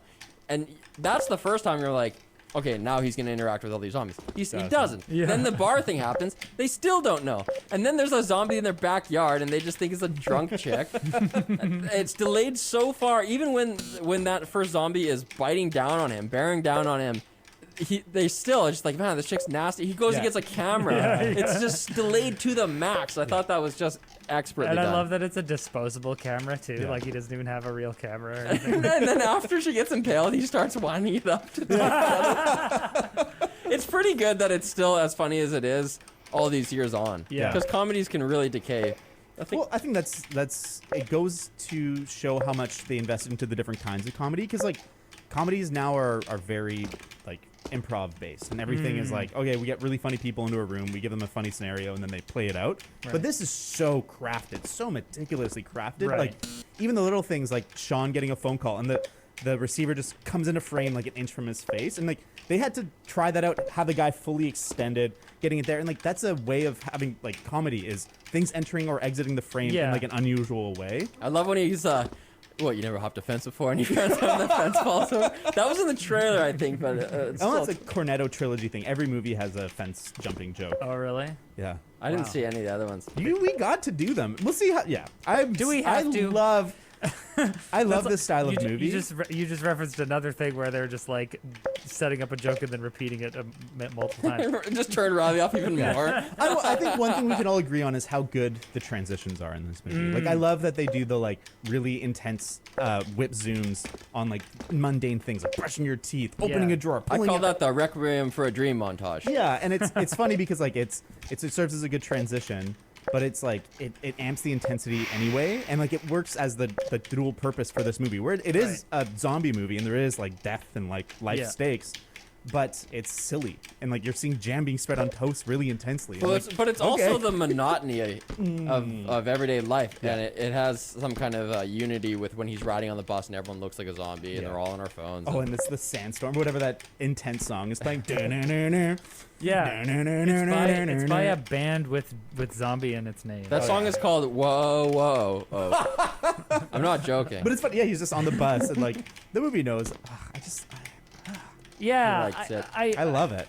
Even other transitions, like when they're about to like fake being zombies, and the friend has to like give him an acting class on being a zombie, and they're like, okay, 1, 2, 3, and then the transition is just a hard cut to them doing it. Like all these things you can't just like make that happen in editing. You can't just make that happen on the day. It's all planned and thought out. And this movie, I get the idea that like every frame, every second was like Edgar Wright had it in his mind. Right. And he just has such a vision for this movie. I think it was Tolstoy who said like the most important part of writing is the transitions. It really makes a huge difference when you set up something like in what movie was it recently where we covered where it was Silence of the Lambs, where you're like, just never forget, Starling, what he is, and then it cuts to a whole different character saying, oh, he's a monster. It's like those transitions are sick. Yeah. I like the editing in this movie a lot. However, I will say that I think that those little Requiem for a Dream montages, I think they do a couple too many in this one. I was a little sick of them. I think that's just a time thing where it's like in 2004 it would have felt a little more fresh, and now that we've had a parody on the parody on the parody, it's like, okay, yeah, I get Definitely. it too quick. I think could be. I think that's probably a big reason why I wasn't feeling it so much either, because this came out in 2004, and at that time it was like the first. I don't even know if there's been other like zombie comedy type situations. Since then. There was that one. What the heck was that one called? Where he's a zombie and he's in love with a That's Warm girl. Bodies. Warm Bodies. That's like a romantic comedy. There's a comedy. There's comedy zombie movies. The point being that the zombie genre has now been experimented so much with that there's all sorts of different movies that explore different ideas and permutations. But at the time, this was like, oh, we've never really seen this before, like a fun, ridiculous, very stylized comedy set in a zombie apocalypse situation. Some of these. At the time, I'm sure I agree with you that some of these like transition montages and stuff were like people were like, "Whoa, cool." Well, you think about how Dawn of the Dead came 2 weeks before this, and that's a very self-serious, like classical zombie movie where it's Sort not of. like it's not postmodern where it's like trying to make a commentary on like what society thinks about zombies. It's just Zack like Snyder. Oh God, of course it is. It does have comedy in it, but it's not a comedy. No, Yeah. but like it's very straight-faced. Where I think most zombie things now have to have like one level of postmodernism as a commentary on what zombies are. Right. And that movie was very straight-faced. Zack Snyder should just not make movies. Okay, wait. We're gonna do the Snyder cut, right? We're gonna do that. this. Yeah, we can talk about that then. We'll talk about This it. movie has great examples of premise delivery, where you're like, "Yep, this is why I came here." Like when they're in the backyard taking pictures of the zombie, like he tilts her head, it makes her smile. They take a picture, and then right after that's when they're throwing their records. Yeah. And the zombies are so slow that they have enough time to go through. Like, oh, don't throw Purple Rain. Yeah. No, throw that one. And they miss every time. Yeah. And they're trying to cut their heads off with these records. Like that was amazing. And that's exactly what I want out of, like, what could a zombie comedy be? That's exactly it. Well, and I think that scene's great too because it helps you get to know Sean, but it also sets up like the musical numbers too, where you're like, okay, music and zombies are going to be intertwined, and so it serves like 4 purposes, even though it's just like a silly comedy scene. Yeah. I love it. See, okay. I just for the record, I didn't love that scene because I was kind of like, okay, I get it. You're going through the records and you can bash some and like, oh, don't throw that one. That one's good. I want to keep it. And I'm like, okay, so like, I don't know. It's just so transparent. And I think What that a like, hater. I Yeah, know. I know. I'm being a hater right now Yeah. for sure. But like, I'm just trying to be honest about the like. It just didn't grip me, and probably part of that is because I'm not into like this kind of like rock star style, like, ooh, we're being flashy and we got crazy lens flares and transitions and whoosh and like effects, and I'm just like, I don't want to see that stuff. I don't want to see the magician doing the flourish. I just want to see the trick, you know? Don't like wow me with your More of a David Blaine guy than a Chris yeah, Angel. sure. Yeah, okay, yeah, I'll go with that. Sure. I mean, I'm not a real life David Blaine fan or whatever. But yeah, Street magic. as a metaphor, I want to be actually tricked into believing what I'm seeing instead of like having someone flash sparkly lights in front of me and be like, whoa, what happened? I think that's totally fair, and I think that's not. You're not the person Edgar Wright's making these movies. No. for. He's making these movies For for David. huge Yeah. movie fans that like watch movies nonstop, and like. Wow. For me, the I watch illusion movies of movies doesn't really exist anymore. When I went to film school and like saw the sausage being made, it changed how I enjoy movies. And then The Sausage Being Made, 1956. Like it's a film. Like that's the title. I went to film school. I And saw the watched sausage this, being made. yeah, and I think like to me, seeing the craft I totally get it because like it does take you out of it, but I think that when you see that kind of craft, I'm just in awe of the fact that he was able to cram that much craft into 140 minutes. Like it's not like not anyone doing their best could do it, and like these are two very talented writers working their absolute hearts out to make something that's so dense, and that takes a lot of skill. I will say I respect the skill, and I respect Edgar Wright's ability to use the medium of cinema to its greatest potential. I don't know, whatever. They're not the greatest movies ever made, but it sounds like you maybe watched this video essay too that I was watching, where someone's like, comedies nowadays are so lame. You know, it's basically like sketch comedy put into a movie form, and there's no interesting camera moves. There's no like crazy stuff like art going on. But Edgar Wright does this thing where he is like, no, this is an interesting medium with so much potential for the combination of visuals and music and writing and acting, and so there's like so many things you can manipulate and like craft to be this vision that you want. And I do respect that. I think that I have a personal preference that even though I do know a lot about how movies are made and what goes on behind the scenes, I want to be tricked. And when a movie can do that for me, despite, like when I watch Lord of the Rings, I see all these problems with it, right? I'm like, oh, the effects are stupid here, and like I can see through that guy's disguise or whatever. But the writing and the themes are so compelling that I don't care. And with this one, I didn't care as much about the characters and what was going on enough for me to look past it's because he was drawing my attention to it. Yeah, for sure. Like, look at this, he look at wants this, look you at to this. see it. And I do get that. I get it. I think though, like, there's just so many clever visual gags. I think my favorite one is the second time they're going through that big Steadicam shot where he ends up at the convenience store and back, and the first time he just opens the door and he like looks at a beer or whatever, puts it back, grabs a Coke, and goes and pays. But the second time there's like bloody hands on the window, and it's like you said, it's like the delaying of it, and then he just slips, and you're like, oh, there's blood there, and it's like they don't draw that attention to it, but you're just like, oh, this place is fucking dead. I loved that. So fucked up. I loved that. Yeah, His I think hands are kind of such a- backwards on the door. Did you notice that? It's like as if it was from the inside. Yeah, it's like the door Oh. must have been opened when they went. Otherwise, I didn't think about it, but yeah, you're right. Oh, dang, dude. Shit, this movie's. For me, those moments, the moments like that where he recreate the shot before and after the zombie attack or whatever, I don't know who, like, are people leaning forward in that moment and being like, oh, it's the same shot, you know, or are they doing what I did, which was kind of like, oh, it's the same shot. I think somewhere in between. Yeah, what I said is before, it has a story purpose. Yeah. Like taking us through those same scenes before demonstrates to us like the world is different now. I guess that, but what's, to me, when you say it has a story purpose, it implies that there's something we learn in that moment. I think it's part of the theme of like people were zombies before. I Like guess the garbage guy who like looked at him really creepily, and you're like, oh, is he a zombie already? Or we're learning about Sean's character, that he is so oblivious. Yes, I think that's part of it too. Yeah.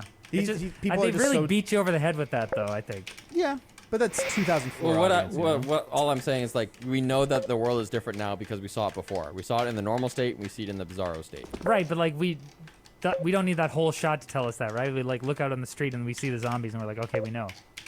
Anyway, okay, moving on. Kind of. You know? I think there's other examples of really good visual storytelling. Something as simple as when he's making the or trying to make the reservation at the fish place. The way it's shot is like very smart and it's very simple. It's one. The movie has a little bit of shaky cam, but this is one of the few times it does it, and it does a shaky cam, and it pulls out with Sean, but he walks into basically what feels like an invisible wall just as he's connecting, and it's like this visual Connecting as in to like on the other side of the line, and it's this visual feeling that you get where it's like he's coming up against a wall with this reservation, and like it's just like such a simple camera move, but it accentuates the feeling that he's feeling, and it makes the audience participate. That's something that I definitely do appreciate about this whole style is the camera moves that accentuate like character moments like that. Like when they are talking about what to do about the zombies in the backyard, and the camera follows Ed. They're like, what are they doing or whatever? And Ed walks over to the window, and the camera follows him over to the window. He opens the thing, and the zombies are right up against the glass, being like, and he closes the blinds again and walks back, and the camera follows him back over, and he's like, yeah, they're still there or whatever. Yeah, I love that. I appreciate those moments. Yeah. the presentation. Let's talk about Simon Pegg's acting. He's great. I was like, how old is this character supposed to be? He says he's 29, but this guy's like pretty bald, and he was Well, 30. 78. I know, but he was 34. Oh, okay. I mean, I think But part still. of why his performance is so good is that he actually co-wrote this with Edgar Wright, and like that's the whole Cornetto trilogy. Right. Simon Pegg wrote. It really makes sense because it's like a vertically integrated product. Like we were saying Totally. before, like someone like Judd Apatow, he's gonna write all this dialogue on the page. He's gonna write jokes into the script, but a lot of it is getting the crew together and letting them kind of run wild on set and getting that kind of sketch vibe. Whereas this, it's so much more like auteur. I can't say it. Whatever. Auteur, yeah. It where we're writing in the gags. We're also writing in the camera move that matches that gag, and you get so many Yeah. different forms of comedy because of that. It's hard to kind of put your finger on it, but in other comedies that don't have that auteur influence or whatever, where like the actor, the main protagonist and the writer director are kind of like working together on it. It's hard to put your finger on it, but there is something about a regular comedy that just doesn't have the depth of feeling that we get from Simon Pegg, and like these close-ups on his face, and he's just like, everything is just so perfect. It's hard to describe. Well, I but think you guys know what I'm talking about. Totally. Where it's Well, I like mean- when I watch him, I'm like, did this guy write and direct the movie? Because it kind of seems like it, because he's Well, they- nailing everything. Yeah, Yeah. they were such a powerful dynamic duo. Like Space is an incredible show that you should absolutely watch if you haven't watched. And then the whole Cornetto trilogy is incredible. And I think Edgar Wright is missing something without the Simon Pegg. Because Simon Pegg's a great writer. He wrote Star Trek 13, and it's arguably the best of the new movies. And Which one is that? The Beyond. Is that the third Yeah, reboot and one? there's issues with it, but it's like a haven't seen very that. good. Oh, right, you should. I've seen the first two. The third one might be the best. Oh wow. But I think like you can see it in Scott Pilgrim, which I absolutely love. But Edgar Wright in that movie has tripled down on the style, Right. On like the like self-referential. Everything is like meta. Everything is like pulling you out of it. Is that one come after this movie? Shaun of the Dead, Hot Fuzz. I think Scott Pilgrim was next, then At World's End, and then Baby Driver. Ah, gotcha. The thing tends to happen where you kind of dabble with a new style in your first movie, and then you refine your style as it goes, and then you become like a parody of your own style. Yeah. You become so stylistic that you get like a Family Guy episode making fun of you. Well, I think- like that's like yeah. like Tarantino by the time you're in Kill Bill or Grand Budapest Hotel, kind Yeah, of Wes yeah, Anderson. it's It's like if it's just the first movie I saw from you, it's just like insane. Like the hell am I looking at? Totally, and I think Baby Driver really suffers from that, and we all kind of had that shared the opinion where it's like it's more style than substance. But I think with Simon Pegg in this movie, there's so much heart to it, and like the characters are good, and the relationships they have, and like you care about these. I cared about these people quite a bit by the end, and so there's all this clever like window dressing, but at the heart of this movie, there's a truth, there's an honesty that really does come through, and I think that Totally. elevates the movie beyond a lot of what else Edgar Wright has done. yeah. You kind of get the sense because the way that the character arc is constructed, it's not like a zombie movie plus they gave him an arc. It's like they had a character who needed this arc, and the zombie facade facilitates the character moving through the arc. Totally. Right. Yeah, I think I think there's a quote where Edgar Wright is saying what the impetus or the original idea was for this movie, and he's like, "Yeah, we were just hanging out, and we were just like, oh, what if we made this like movie about two idiots who are the last to notice that a zombie apocalypse has happened?" And that's it's like, okay, so that's where you came up like. It came from a real place too, because the two characters are clearly, they've said this multiple times, they're based off Simon Pegg's and Nick Frost's like actual relationship as roommates, and you can feel it. part of the inspiration of this movie was actually an episode of Spaced, where Right. it's like a zombie episode. It's like a what if happened. Or Yeah. what, And it's great. Yeah, Space is So you've actually watched the show? yeah, it's awesome. Is It's there only like one two season? 2 seasons, I believe. Oh, okay. And they're only it's like a British show, so there's like 8 episodes or something. Oh, so they have accents? I'm not into it. It's great, but we're gonna talk about this, including the problem of Ed saying the N-word. Oh yeah! I thought we were gonna get to that later, Erased but that from my mind completely. I was like, whoa! I was like, wow, 2004. I reacted as Everyone well. thought this was okay. I was just like, yeah, I leaned forward. I was like, what? Yeah. And I rewound. I was like, did he actually say that? I think the point is to show how abrasive and edgelord edgy he is, because like it's not cool that he says it. Everyone's like, ugh. But that's not how you Yeah. would do it in Did- 2020. would that have been in the trailer? No. No. No. No, It's- I think it was wasn't still that like, bad. I think people still viewed it as like a bad Cringy. word. Yeah. but I don't think that it had. I guess it didn't have. Well, they're British as well. I don't know. Maybe it's. Maybe Well, it was I a little remember bit- that during that time. I guess I was in high school. People like wanted to say it because they thought it was cool. It was like, oh, it's cool if you can say it like without getting in trouble.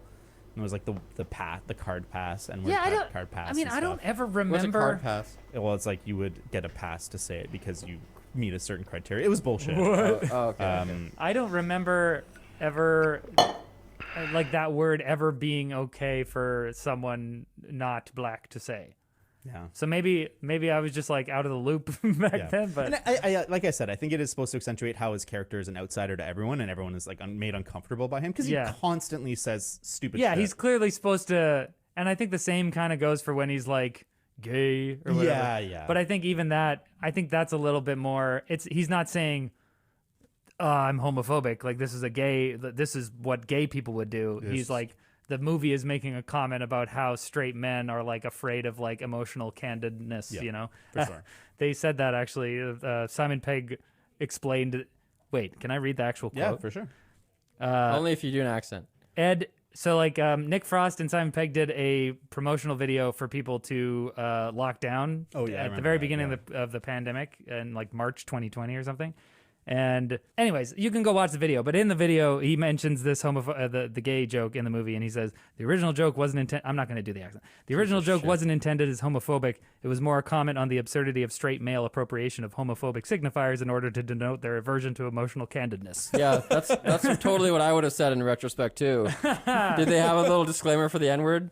Yeah. No, We're woke. I swear, we're woke. no, not in that video. Yeah. But I think we were talking about this the other day, actually, how saying that's gay has gone from being, oh, this is actually offensive, and because you're saying this thing is bad because you're calling it gay, to being something where it's like, gay, as in like you care emotionally about people, and it's like sort of a meta criticism of heteronormative. Well, it's like if maleness. your entire society is on the same page now, where Yeah. it's like